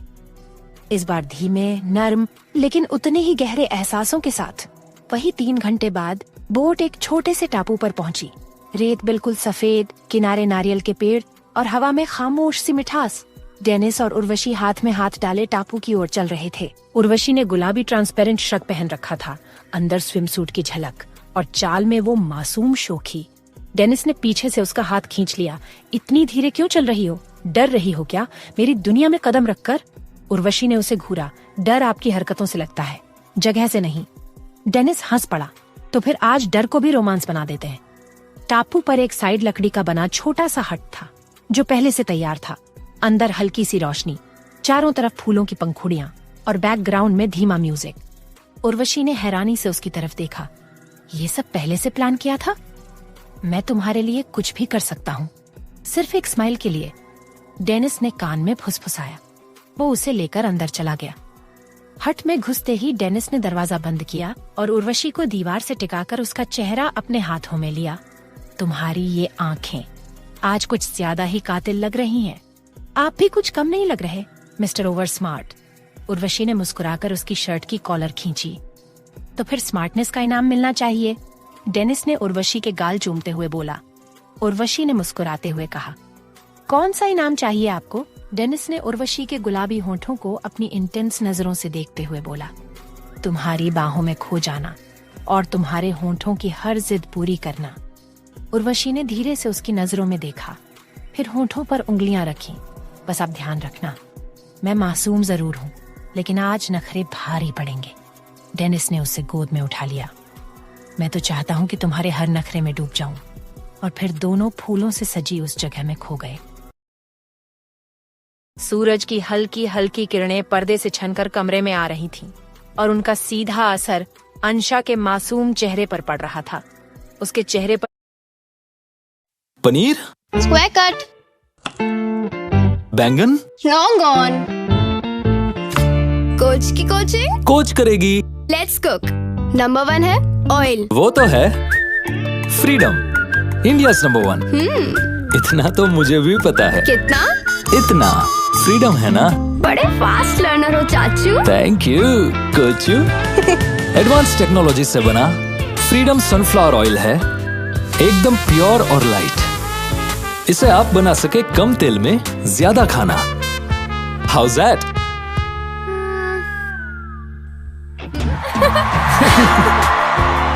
Switch to Freedom, India's number 1 sunflower oil. पर जैसे सोने की चमक उतर आई हो। वो गहरी नींद में थी, बिल्कुल निश्चिंत। लेकिन उसी पल एक जोड़ी आंखें सिर्फ उसी को निहार रही थीं। विक्रांत, जो बिस्तर पर उसकी बगल में लेटा था, उसकी ओर बिना पलक झपकाए देख रहा था। उसकी नजरों में एक अजीब सी इंटेंसिटी थी, जैसे इस पल को हमेशा के लिए अपनी आंखों में कैद कर लेना चाहता हो। तभी अचानक अंशा को अपने गाल पर किसी का स्पर्श महसूस हुआ। वो हड़बड़ाकर उठ बैठी और आंखें खोलते ही जोर से चिल्लाई, भेड़िया, भेड़िया। विक्रांत भी उसकी चिल्लाहट से चौंक गया। वो जैसे किसी सोच में डूबा हुआ था और अब होश में आया। उसने फौरन उठकर अंशा को देखा और पूछा, क्या हुआ स्वीटहार्ट? अंशा ने गुस्से से उसकी ओर देखा और बिस्तर पर झुकते हुए बोली, आप कल बिना बताए कहाँ चले गए थे? हाँ, आपके पीछे आपका भेड़िया बेटा आया था और उसने मुझे खाने की कोशिश की। इतने में काउच पर बैठे पेप्सी की आवाज आई। वो सैंडी और मैंगो के साथ सुबह सुबह टैब पर गाने देख रहा था। उसकी आंखें स्क्रीन पर थीं, लेकिन कान अंशा पर। मम्मा, डैडी से झूठ क्यों बोल रही हो? उस भेड़िए ने कब आपको खाने की कोशिश की? डैडी की अटेंशन चाहिए तो कुछ भी बोल दोगी। और एक बात, डैडी के सिर्फ 2 बेटे हैं, मैं और मैंगो। अंशा ने आंखें छोटी करके पेप्सी को देखा और चुपचाप पास पड़े तकिए को उठाकर उसके ऊपर फेंक दिया। पेप्सी हंसते हुए नीचे गिरा। वहीं विक्रांत ने हल्की सी स्माइल की, लेकिन अगले ही पल उसने अंशा को अपनी ओर खींचकर उसके नीचे लिटा लिया। उसकी आवाज में एक ठंडापन था, लेकिन आंखें वहीं इंटेंस। सुबह सुबह ही ड्रामा शुरू कर दिया। और ये गाउन, इसे काटा क्यों? अंशा की आंखें बड़ी हो गईं। यही तो डर था उसे। उसने मासूम सा चेहरा बनाकर जवाब दिया, मैंने नहीं काटा, आपके भेड़िया बेटे ने काटा। विक्रांत को उसके चेहरे का वो गुस्से और क्यूटनेस से मिला जुला एक्सप्रेशन देखकर हंसी आ गई। उसने प्यार से उसके गाल पर किस किया और कहा, नाराज हो? कल डेट पर ले जाने का वादा करके भी नहीं आया। अंशा ने उसकी बात सुनते ही माथे पर हाथ रख लिया, जैसे कोई बड़ी बात पकड़ ली हो। हब्बी, आप ठीक तो हो? कहीं आपकी आत्मा किसी मासूम इंसान से तो नहीं बदल गई? विक्रांत ने बिना कुछ कहे अंशा के गाल पर हल्के से बाइट किया। अब तो यकीन हो गया ना कि मैं ही तुम्हारा हब्बी हूँ, उसने धीमे से कहा। अंशा की आंखों में शर्म की लाली दौड़ गई। वो फौरन उसके सीने में मुंह छुपा गई। तुम्हारे लिए सरप्राइज है, विक्रांत ने उसके कान में फुसफुसाया।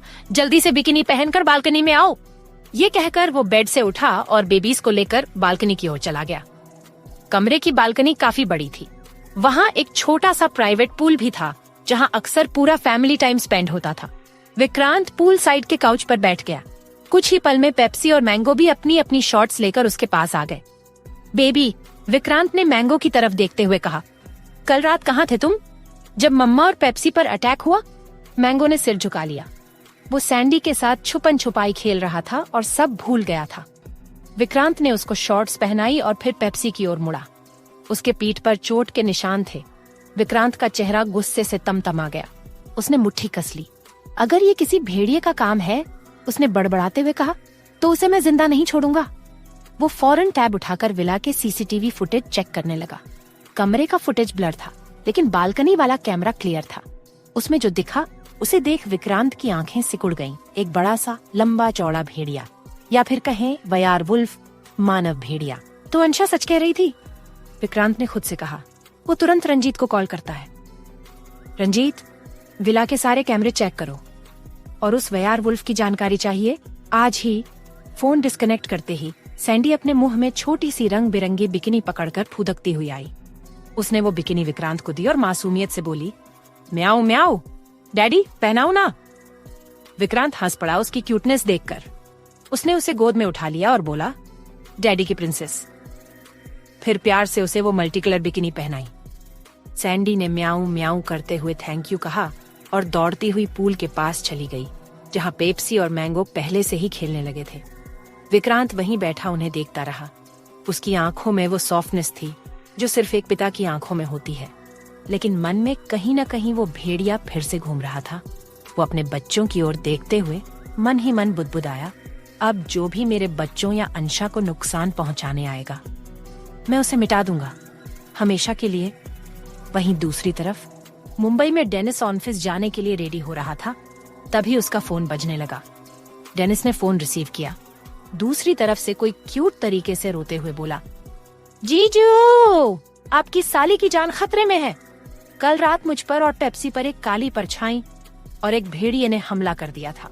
डेनिस सीरियस टोन में पूछता है, भाई कहाँ था? अंशा रोते हुए आगे बोली, जीजू, काल रात विक्रांत सर कहीं गायब थे, या कहूँ मेरी सौतन के साथ मजे कर रहे थे। डेनिस अंशा की बात सुनकर हल्का सा मुस्कुराते हुए बोला। सीरियसली अंशा रोते हुए बोली, हाँ, तभी तो मैं सोच रही थी ये आदमी मुझे हनीमून पर गोवा क्यों लाया है।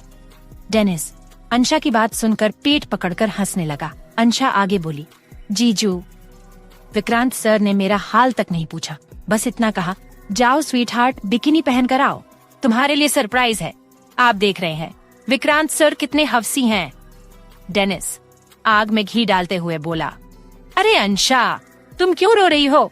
अब तुम विक्रांत की वाइफ हो, पूरे हक से पूछो कि वो रात को कहाँ मटर गश्ती करके आया था। विक्रांत स्कूल टाइम से ही बड़ा रंगीन मिजाज रहा है, तुम्हें उस पर नजर रखनी पड़ेगी वरना।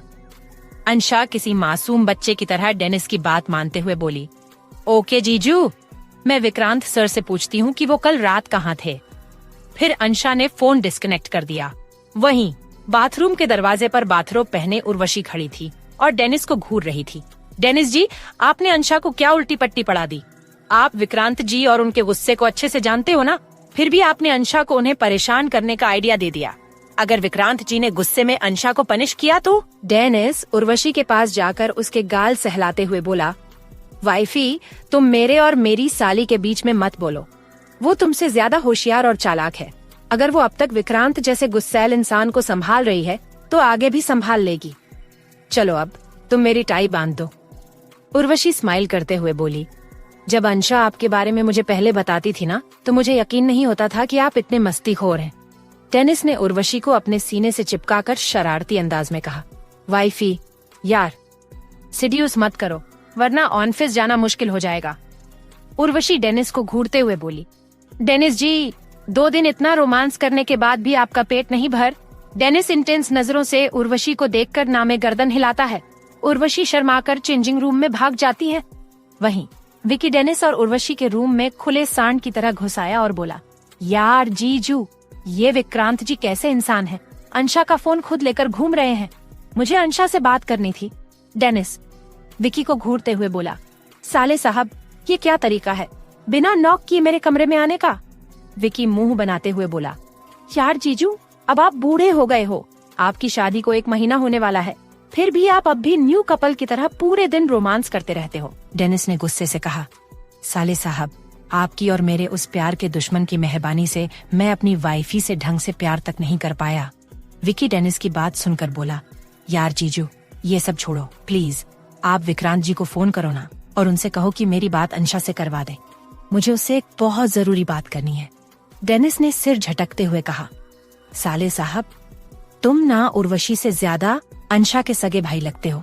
बेवकूफियों में दोनों सेम टू सेम। फिर डेनिस ने अंशा को कॉल बैक किया। अंशा रेड कलर की बिकनी पहनकर खुद को चेंजिंग रूम के मिरर में देखकर शर्मा रही थी। तभी उसका फोन बजने लगा। उसने तुरंत फोन रिसीव किया। वहीं फोन की दूसरी तरफ से विकी चिल्लाकर कहता है, यार अंशा, गजब हो गया। अंशा विकी की बात सुनकर घबराते हुए कहती है, क्या तेरी गर्लफ्रेंड मिनी अपने पड़ोसी के साथ भाग गई? विकी डेनिस की तरफ देखता है, जो अंशा की बात सुनकर जोर जोर से हंस रहा था क्योंकि फोन स्पीकर पर था। वहीं विकी अंशा से दांत भींचते हुए कहता है, अरे नहीं, अंशा पूछती है तो फिर क्या जरूरी बात है? विकी गहरी सांस लेकर कहता है, यार अंशा, जब कल मैं कॉलेज गया तो मैंने वहाँ सबको तेरी शादी की मिठाई बांटी। जब तेरे आशिकों को पता चला कि तू मिस से मिसेस बन चुकी है तो तेरे आधे आशिकों ने वॉशरूम में जाकर फिनाइल पीकर सुसाइड करने की कोशिश की और वो पप्पू तो कॉलेज की छत से ही कूद गया। साले के दोनों पैरों और एक हाथ में फ्रैक्चर हो गया है। और हाँ, वो समीर, उसने तो हद ही कर दी। साला मुझे धमकी देकर गया है कि मैंने ही विक्रांत जी से पैसे लेकर तेरी शादी पक्की करवाई थी। डेनिस विकी की बात सुनकर हैरानी से उसे ही देख रहा था।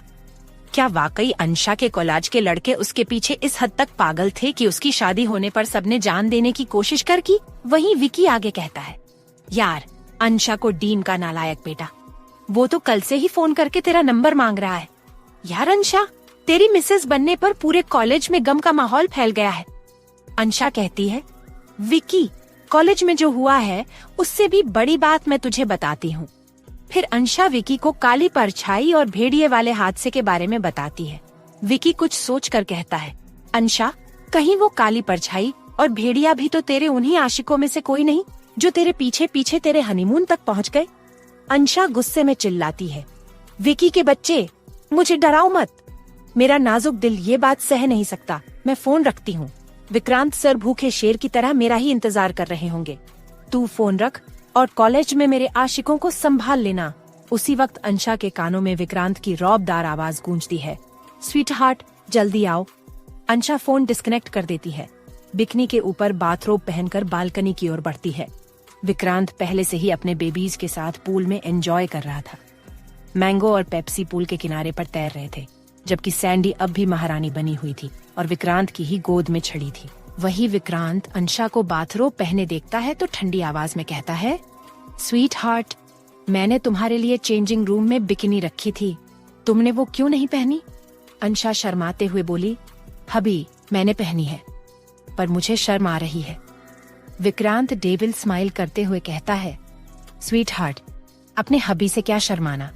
मैंने तो तुम्हें हर तरीके से देख रखा है, अब शर्म किस बात की? कम ऑन इन, पूल में आओ। अंशा शर्माते हुए अपना बाथरोब उतार देती है। विक्रांत बस उसे ही एकटक देखने लगता है। अंशा रेड बिकिनी में सुपर हॉट और सेक्सी लग रही थी। वह धीरे धीरे पूल की सीढ़ियों से अंदर जाती है। विक्रांत की आंखें बस अंशा पर ही टिकी रहती हैं। अंशा विक्रांत के पास पहुंचकर कहती है, हबी, प्लीज ऐसे मत देखो, मुझे बहुत शर्म आ रही है। विक्रांत उसकी बात सुनकर होश में आता है। फिर सैंडी को पूल के बाहर फर्श पर बैठने को कहकर अंशा की कमर में हाथ डाल उसे खुद से चिपकाकर सेक्सी आवाज में कहता है, आज तो तुम कयामत लग रही हो।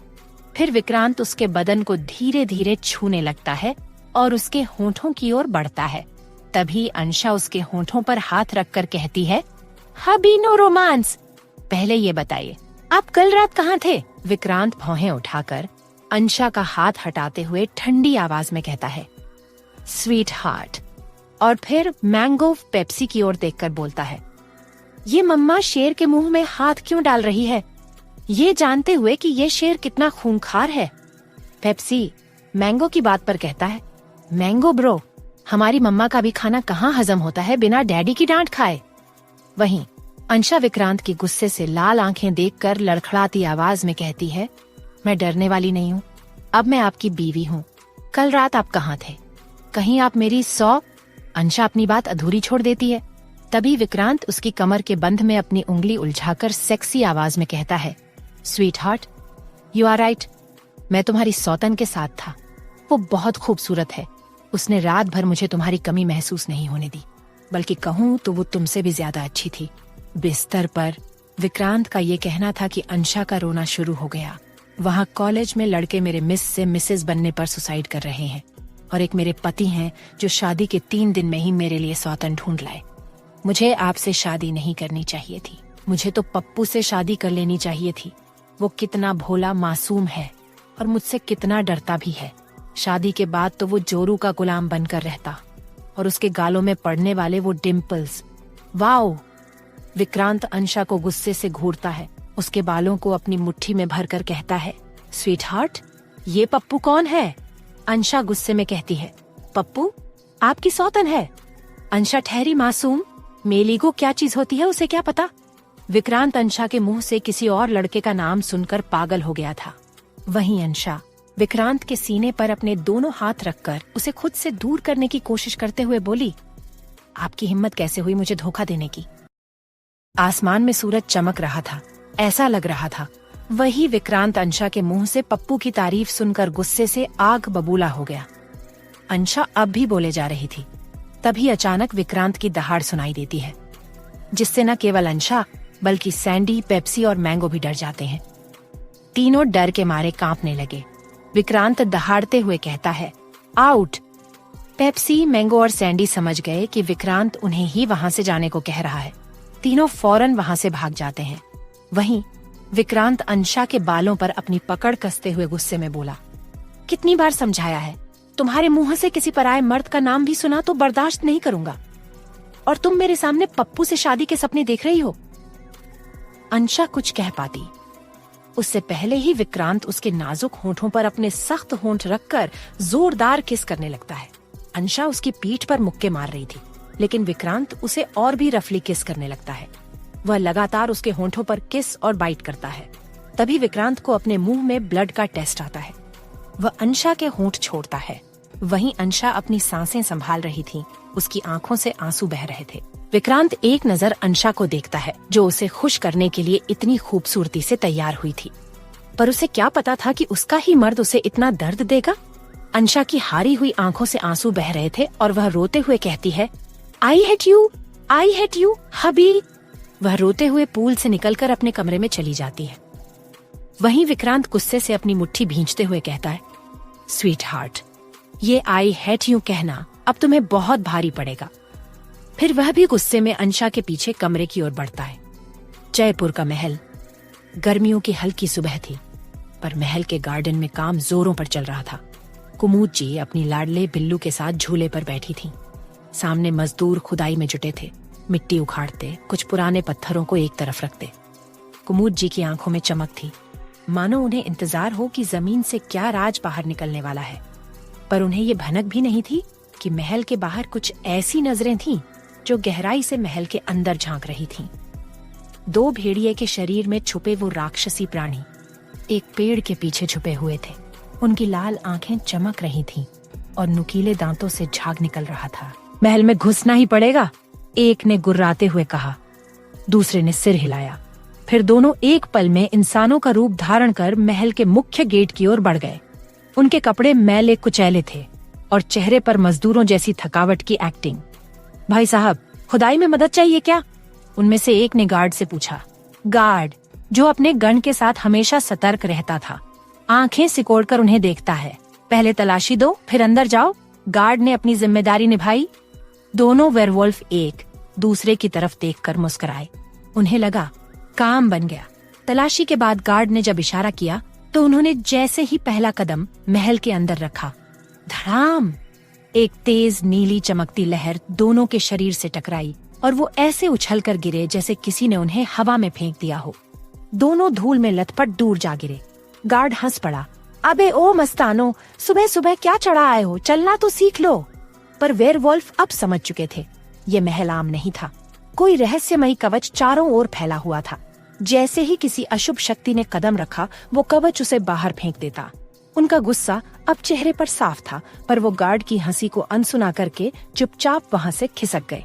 महल के पीछे का कच्चा रास्ता पकड़कर दोनों पुराने बरगद के पेड़ तक पहुँचे। वहीं बैठकर उन्होंने अपनी रानी साहिबा की बातों को याद किया। महल में घुसना है तो रक्षा कवच हटाना पड़ेगा। चारों दिशाओं में कलश गाड़े गए हैं। जब तक वो जमीन में है कोई बुरी शक्ति अंदर नहीं जा सकती। पहला वेयरवुल्फ भुनभुनाया, हमें उन कलश को निकालना होगा। दूसरे ने डरते हुए कहा, हम उन्हें न किसी इंसान को इस्तेमाल करें, हिप्नोटाइज करके वही काम करवा लेते हैं। उनके चेहरे पर अब वही शैतानी हंसी फैल चुकी थी जो बरगद की शाखों से भी डरावनी लग रही थी। पेड़ की परछाई और सुबह की धुंध के बीच वे इंतजार करने लगे किसी इंसान का। कुछ ही देर में महल के पीछे के रास्ते से दो स्थानीय युवक साइकिल से गुजरते दिखाई दिए। शायद किसी काम से शहर जा रहे थे। वेयरवुल्फ एक झटके में पेड़ की आड़ से निकला और उनके सामने आ खड़ा हुआ। पहले तो दोनों युवक चौंके, फिर उनमें से एक ने कहा, क्या हुआ भाई साहब? वेयरवुल्फ ने एक गहरी सांस ली, उसकी आंखें चमकने लगीं और एक धीमी फुफकार सी हवा में घुल गई। दोनों युवक एक पल में जैसे जड़ हो गए, आंखें फैल गईं, शरीर बेजान सा हो गया। अब वो इंसान नहीं, बस कठपुतली थे। अब ये काम आसान होगा। वेयरवुल्फ बड़बड़ाया। फिर उसने धीरे धीरे उन दोनों को चारों दिशाओं की ओर भेज दिया जहां कलश गाड़े गए थे। हर कलश एक खास दिशा में था, उत्तर, दक्षिण, पूरब और पश्चिम। जमीन में आधा गड़ा हुआ, ऊपर से केवल हल्का सा हिस्सा दिखाई देता था, जैसे कोई मिट्टी का साधारण पात्र हो। पर जैसे ही पहले युवक ने पूरब दिशा के कलश को छुआ, एक अजीब सी कंपी उसके शरीर में दौड़ गई। उसका शरीर कांपने लगा, पर वह वेयरवुल्फ के वश में। उसने बिना रुके कलश को जमीन से खींच लिया। भड़ाम! जमीन हिल उठी। हवा में एक सनसनाहट भर गई। महल के चारों ओर एक अदृश्य ऊर्जा जो बह रही थी, उसमें एक झटका सा आया। दूसरा युवक दक्षिण दिशा के कलश की ओर बढ़ा। वहां एक पुराना नीम का पेड़ खड़ा था। पेड़ की जड़ के पास खुदाई कर उसने दूसरा कलश भी निकाल लिया। एक एक कर चारों कलश बाहर आ चुके थे। बरगद के नीचे दोनों वेयरवुल्फ अब उत्साहित थे। उन्होंने एक बार फिर इंसानी रूप में आकर गार्ड के सामने पहुंचने का मन बनाया। इस बार कोई झटका नहीं लगा। जैसे ही उन्होंने गेट पार किया, एक सिहरन के साथ वे महल के गार्डन में एंटर हो गए। अंदर कुमुद जी अब भी बिल्लू के साथ बैठी थी। उन्हें आभास तक नहीं था कि कुछ अजीब हुआ है, पर बिल्लू की आंखें अब सीधे गेट की ओर थीं और उसके बाल खड़े हो चुके थे। उसने गहरी गुर्राहट के साथ अपनी पीठ झुकाई। कुमुद जी चौंक गईं। बिल्लू, क्या हुआ? बिल्लू अब भी गुर्रा रहा था, जैसे उसे किसी अदृश्य खतरे की गंध मिल चुकी हो। महल के अंदर एक हल्की ठंडी लहर सी बहने लगी थी। हवा में कुछ तो बदल चुका था। वहीं दूसरी ओर जिन इंसानों को वेयरवुल्फ ने हिप्नोटाइज किया था, उनके शरीर अब सुन्न हो रहे थे, जैसे किसी गहरी नींद से टूटने की कोशिश कर रहे हों। उनमें से एक लड़खड़ा कर गिर गया। वही गोव में विला के किचन के कोने में दो मेड सुबह का काम निपटा रही थीं, बर्तन साफ कर रही थीं, सब्जी काट रही थीं। लेकिन तभी एक मेड जिसका नाम झूली था, घबराई सी दौड़ती हुई आई। उसके चेहरे पर हवाइयां उड़ रही थीं, जैसे किसी भयानक चीज को देख या सुन लिया हो।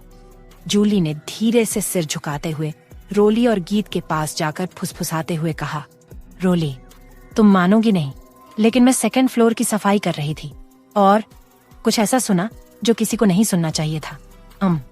रोली, जो हमेशा शांत और सख्त स्वभाव की मानी जाती थी, उसे एक तीखी नजर से घूरती है। अरे, वहाँ तो बेंस का रूम है। क्या सुना ऐसा जो तू इतना कांप रही है? जूली की आवाज कांप रही थी, लेकिन उसने हिम्मत जुटाकर कहा, वो बायंस अपनी वाइफ के साथ कुछ अच्छा नहीं कर रहे थे। अंशा मैम बहुत चिल्ला रही थी, रो रही थी, गिड़गिड़ा रही थी, पर बायंस सुन ही नहीं रहे थे, जैसे जबरदस्ती कर रहे थे। गीत का चेहरा एकदम सख्त हो गया। तू पागल तो नहीं हो गई? इस तरह की बात अगर किसी गलत कान में पड़ गई तो हमारी नौकरी चली जाएगी। जूली ने तुरंत जवाब दिया, मैं मजाक नहीं कर रही गीत। सुबह से जब मैं सेकंड फ्लोर पर बाकी कमरों की सफाई कर रही थी, तभी से उनकी चीखें सुन रही थी, लेकिन मैं चुप रही। सोचा शायद मुझे गलतफहमी हो रही हो। पर जब मैं उनके कमरे के सामने से गुजरी, तब जो सुना वो अब भी मेरे कानों में गूंज रहा है। तीसरी मेड, जो अब तक खामोश थी, गहरी सांस लेते हुए बोल पड़ी, कैसे माँ बाप रहे होंगे मैम के? इतनी प्यारी सी मासूम सी लड़की को ऐसे आदमी से ब्याह दिया जो अंदर से हैवान है। शायद पैसों की भूख ने उनकी आंखें बंद कर दी होंगी। रोली धीमी आवाज में बोली, अरे मैम के कोई माँ बाप नहीं है, अनाथ हैं वो। अब बाइंस जो चाहे करेंगे, कौन रोकेगा उन्हें? कोई रिश्तेदार भी तो नहीं है उनके जो उनके लिए खड़ा हो। उसी वक्त किचन के पास छिपकर बैठा मैंगो सब कुछ सुन रहा था। उसके बड़े बड़े कान सारा जिक्र पकड़ चुके थे। पेप्सी और सैंडी जो पास ही खेल रहे थे, उन्हें इस गंभीर बात का कोई अंदाजा नहीं था, लेकिन मैंगो को था। उसे ये भी पता था कि उसके डैडी विक्रांत कितने खतरनाक हैं। अक्सर वो उनके साथ रातों में निकला करता था, जहाँ विक्रांत अपने दुश्मनों को ढूंढकर उन्हें मार डालता था, और कभी कभी तो उन्हें मैंगो के सामने ही फेंक देता था। मैंगो भी कोई मासूम नहीं था। उसने अपने पंजों और दांतों से खून छक रखा था, लेकिन फिर भी अंशा के सामने वो हमेशा मासूम बनता, धीमी आवाज में गुर्राता और अपनी आंखों में मासूमियत ओढ़कर बैठ जाता, सिर्फ इसलिए कि अंशा उसके सिर पर हाथ फेरती थी, प्यार से बात करती थी। लेकिन आज उसके अंदर कुछ टूट गया था। उसके दिल में उठती गर्मी ने उसकी रगों में आग भर दी थी। आज जो उसने सुना था, उसने उसकी मासूम सी दुनिया हिला दी थी। वो एक झटके में उठ खड़ा हुआ और तेजी से दौड़ पड़ा ऊपर सेकंड फ्लोर की ओर। सीढ़ियों पर उसका भारी शरीर थरथराहट पैदा कर रहा था, और फिर वो सीधे विक्रांत और अंशा के कमरे के दरवाजे तक पहुंचा। वो गुस्से से दहाड़ते हुए दरवाजे से टकराया, एक बार, फिर 2 बार, और तीसरी बार में ही दरवाजा पूरी तरह जमीन पर गिरा, और उसके साथ ही दौड़ता हुआ गुस्से में भरा मैंगो अंदर घुसा। उसके चेहरे पर गुस्से के साथ मासूमियत का अजीब सा मेल था। अंशा आराम से बेड पर बैठी थी, बड़ी ही तसल्ली से टीवी पर मूवी देख रही थी, और वो भी एक इंटेंस थ्रिलर जिसमें हीरोइन चीख रही थी। उधर बालकनी में विक्रांत खड़ा था, हाथ में फोन पकड़े किसी को बर्फ जैसी ठंडी आवाज में डांट रहा था। मैंगो सीधा अंशा के पास बेड पर कूद कर चढ़ा और उसकी गोदी में मुंह घुसाते हुए बोला, मम्मा, डैडी ने आपके साथ क्या जबरदस्ती की? जल्दी बताओ, आज मैंगो डैडी को सबक सिखाएगा। अंशा ने पहले तो हैरानी से उसकी शक्ल देखी, फिर उसके माथे पर हल्की सी चपत लगाते हुए बोली, पहले तो तुमने दरवाजा तोड़ा, फिर मेरी मूवी खराब की, अब अपने डैडी को ही विलेन बना रहे हो। तुम ठीक तो हो ना? मैंगो थोड़ा पीछे हटकर बैठा, फिर मासूम सी शक्ल बनाकर बोला, मम्मा, लाली मेड किचन में कह रही थी कि डैडी आपके साथ सुबह से जबरदस्ती कर रहे हैं। आप रो रही थीं, चिल्ला रही थीं। अंशा पहले तो ठाका मारकर हंसी, लेकिन अगले ही पल मैंगो के मासूम सवाल ने उसका दिल छू लिया। उसने उसे पास खींचकर सीने से लगा लिया और बोली, ओ बेबी, मैं तो मूवी देख रही थी, उसमें ही कुछ ऐसा चल रहा था। मेड को गलतफहमी हो गई। मैंगो का गुस्सा थोड़ा कम हुआ, लेकिन आंखों में चिंता अभी भी बाकी थी। मम्मा, डैडी हर वक्त आपको डांटते रहते हैं, सुबह भी आपको पूल में डांटा, मुझे बिल्कुल अच्छा नहीं लगा। अंशा ने उसे प्यार से थपथपाते हुए कहा, बेबी, तुम मेरी चिंता मत कर, मैं भी तुम्हारी मम्मा हूँ। तुझे पता है ना, तेरे डैडी चाहे जितने भी क्रूर हों, उनका गुस्सा ज्यादा देर टिकता नहीं। जैसे आज सुबह का सीन ही ले ले, शेर की तरह पीछे आए थे रूम में और मैं बच्चों की तरह रोने लगी। फिर क्या? उनका पिघलता दिल देखने लायक था। इतना बोलते बोलते अंशा थोड़ी शर्मा गई, उसके गाल गुलाबी हो गए। विक्रांत की शर्ट पहने हुए बैठी अंशा अब कुछ और नहीं कह पाई। मैंगो उसकी शर्ट की ओर देखकर चौंक गया, फिर थोड़ा शरारती अंदाज में बोला, फिर क्या हुआ मम्मा? अंशा ने उसके बालों में उंगलियां फिराते हुए बहुत ही शर्माते हुए बोली, फिर तुम्हारे ठरकी हवसी डैडी ने मुझे बहुत प्यार किया। माँ, मैंगो ने लंबी सांस ली, जैसे उसके छोटे से बच्चे वाले दिल को शांति मिल गई हो। I love my daddy, Ansha ने उसे घूरते हुए कहा। और मम्मा को कौन लव करेगा? मैंगो ने तुरंत उसके गाल पर प्यार से एक किस किया। मैंगो ऑलवेज लव मम्मा। बालकनी में खड़े विक्रांत की नजर जैसे ही कमरे की तरफ गई, उसका माथा सिकुड़ गया। दरवाजा जमीन पर पड़ा था। वो ठंडी आंखों से देखता हुआ कमरे में एंटर हुआ और अपनी कोल्ड वॉइस में बोला, मैंगो, ये तमाशा क्या है?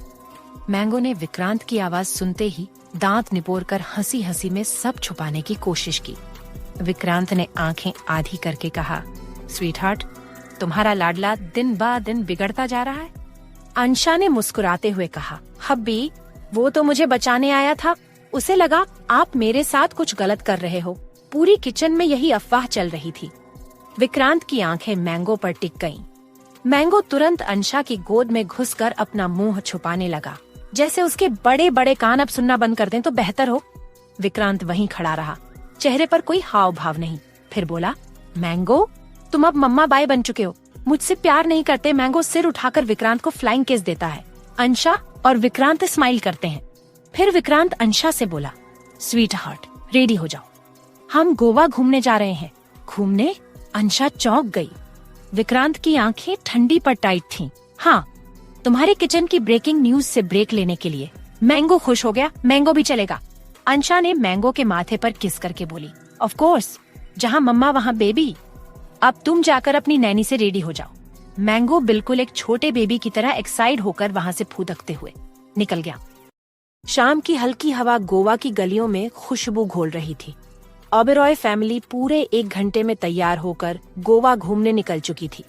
सबसे पहले वो लोग गोवा के फेमस चर्च गए, फिर समंदर की लहरों से खेलने बीच पर पहुंच गए। पेप्सी पानी में दौड़ दौड़ कर उछल रही थी। सैंडी रेत में अपनी खुद की सुरंग खोदने में व्यस्त थी और मैंगो बीच पर रॉन्ग साइड दौड़ते हुए बाकी टूरिस्ट्स को डरा रहा था। अंशा बार बार उसे टोक रही थी, मैंगो, बिहेव योरसेल्फ। विक्रांत हमेशा की तरह अपने सनग्लासेस लगाए हुए रॉयल अंदाज में टहल रहा था, लेकिन आज उसका मूड सरप्राइजिंगली अच्छा था। शायद गोवा की हवा का असर था, या फिर अंशा का शॉर्ट्स और क्रॉप टॉप वाला लुक। विक्रांत ने जीन्स और ब्लैक शर्ट पहनी थी, जिसमें वो खतरनाक हॉट लग रहा था। रास्ते पर चल रही लड़कियां उसे देखकर अपनी सहेलियों को कोहनी मार रही थीं, और लड़के अंशा को देखकर हलक में कुछ शब्दों को घूंट रहे थे, पर दोनों एक दूसरे में ही खोए हुए थे। फिर शाम को अंशा की जिद पर वो सब गोवा की लोकल स्ट्रीट मार्केट की तरफ निकल पड़े। सैंडी अंशा के साथ मैचिंग ज्वेलरी खरीद रही थी। हाँ, असली में। अंशा ने सैंडी की गर्दन के लिए एक छोटा सा गोल्डन ब्रेसलेट लिया और कहा, तुम अब मेरी शॉपिंग क्वीन है। सैंडी ने पूंछ हिलाकर गर्व से सिर उठाया, जैसे खुद को दुनिया की महारानी समझ रही हो। वहीं पेप्सी ने भी बाजू वाली चॉकलेट की दुकान पर हमला कर दिया। पेप्सी, वो खाने की चीज है, तुम्हारे लिए नहीं, अंशा चिल्लाई। पर तब तक विक्रांत का कोल्ड वॉइस सुनाई दी, कंट्रोल योर बेबी स्वीटहार्ट, वरना अगली बार गोवा नहीं, जंगल में भेज दूंगा। अंशा ने नकली मुस्कान दी और धीरे से पेप्सी की गर्दन पकड़कर वापस खींचा। रात हो चुकी थी। मार्केट की रोशनी से पूरा इलाका चमक रहा था। चारों ओर म्यूजिक, लोग और खुशबू से भरे खाने के ठेले। तभी विक्रांत ने अंशा की कमर में हाथ डालकर धीरे से पूछा, तो स्वीटहार्ट, आज का दिन कैसा रहा? अंशा ने मुस्कुराकर सिर उसके सीने पर रखा। बहुत अच्छा रहा। सुबह तो आपका दिमाग कुछ ज्यादा ही गर्म था, लेकिन फिर आप धीरे धीरे नॉर्मल हो गए। विक्रांत ने घूर कर देखा। तुम्हें क्या लगता है मैं कभी नॉर्मल नहीं होता हूँ? अंशा ने विक्रांत को छेड़ने वाले अंदाज में दांत दिखाए। कभी कभी तो हो ही जाते हो, जैसे जब मैं रोने लगती हूँ या जब मैं कुछ खाकर मुंह फुला लेती हूँ। विक्रांत ने मुस्कुराकर उसकी नाक दबाई। Drama queen. फिर सबको कार में बिठाकर विक्रांत एक बेहद शानदार वीआईपी रेस्टोरेंट में लेकर पहुंचा। पूरा रेस्टोरेंट पहले ही बुक था। अंदर माहौल रॉयल था, मंद रोशनी, क्लासिकल म्यूजिक और वेटर्स जो लाइन में खड़े थे। विक्रांत ने दरवाजा खोला और अंशा को चेयर पर बैठाया। हब्बी, अगर आज फिर आपने वो ग्रीन सूप और फाइबर सलाद खिलाया ना, तो आज रात कुछ नहीं मिलेगा। विक्रांत ने भौं उठाकर देखा। स्वीटहार्ट, तुम मुझे धमकी दे रही हो? शादी को 4 दिन भी ठीक से नहीं हुए और इतना एटीट्यूड? अंशा ने पप्पी सा चेहरा बनाया। प्लीज हब्बी, लास्ट टाइम, आज कुछ टेस्टी। विक्रांत ने वेटर को बुलाकर कहा, इनके लिए पास्ता, बटर नान और पनीर मसाला, और हाँ, डेजर्ट में गुलाब जामुन। अंशा ने खुशी से बोली, आई लव यू। सैंडी और पेप्सी भी उनके साथ बैठे थे। सैंडी अपने बाउंसी काउच पर बैठी थी और पेप्सी वेटर की ट्रे में नजरें गड़ाए बैठा था। मैंगो ने भी चेयर पर बैठकर ऑर्डर दिया, ममा मुझे भी पास्ता विद एक्स्ट्रा चीज। अंशा ने एक आंख छोटी करके मैंगो को देखा। नेक्स्ट टाइम बोलो तो तुम्हें स्कूल भेज दूं बेटा। मैंगो ने डर कर विक्रांत की गोद में सर छुपा लिया। विक्रांत ने मुस्कुरा कर कहा, स्वीट हार्ट, बच्चे को डरा मत करो, तुम्हारे ही बच्चे हैं, तुम पर ही गए हैं। डिनर बहुत शानदार रहा, सबने मजे से खाया। अंशा की प्लेट 2 बार भरी गई और मैंगो ने पूरा डेजर्ट खा लिया। डिनर के बाद बाहर लॉन में टहलते हुए अंशा ने कहा, आज का दिन परफेक्ट था, सिर्फ एक कमी थी। विक्रांत ने भौहें चढ़ाकर देखा। कमी? आपने मुझे आज पब्लिक में किस नहीं किया। विक्रांत ने उसकी कलाई पकड़ी और धीरे से अपनी तरफ खींचा। स्वीट हार्ट, कभी कभी चीजें पब्लिक में नहीं, सिर्फ प्राइवेट में बेहतर होती हैं। अंशा की धड़कनें तेज हो गईं। मैंगो पीछे से अपनी भाषा में चिल्लाया, डैडी, मम्मा को पनिशमेंट मत देना। मीठी वाली, जयपुर ओबेरॉय पैलेस। शाही डाइनिंग टेबल पर हर कुर्सी पर कोई न कोई बैठ चुका था। खाने की खुशबू पैलेस की हवाओं में घुल चुकी थी और साथ में गूंज रही थी सबकी हंसी मजाक की आवाजें। गजेंद्र जी, रौबदार आवाज में अपनी तीनों पोतियों से पूछते हैं, अर्पिता, सौम्या, अंकिता, तुम तीनों कब जा रही हो यूनाइटेड स्टेट्स ऑफ अमेरिका वापस? अर्पिता ने पानी का ग्लास रखते हुए मुस्कुराकर कहा, दादू, कल शाम की फ्लाइट है। उनकी आवाज में हल्की सी मायूसी छुपी थी, पर चेहरे पर मुस्कान बरकरार थी। इतने में शोभित, जो अब तक सब्जी और रोटी के बीच उलझा हुआ था, चौंक कर बोला, अर्पिता जी, आप यूनाइटेड स्टेट्स ऑफ अमेरिका में रहती हैं? अर्पिता ने हंसते हुए सिर हिला दिया। शोभित थोड़ी देर चुप रहा। उसके चेहरे से लगा जैसे उसका मूड थोड़ा सा डाउन हो गया हो। वैदेही जी ने बात को संभालते हुए कहा, बेटा, तुम सब पैकिंग अच्छे से कर लेना, कुछ भी छूट न जाए। सौम्या ने चुटकी ली, मम्मा, अर्पिता दी को बोलो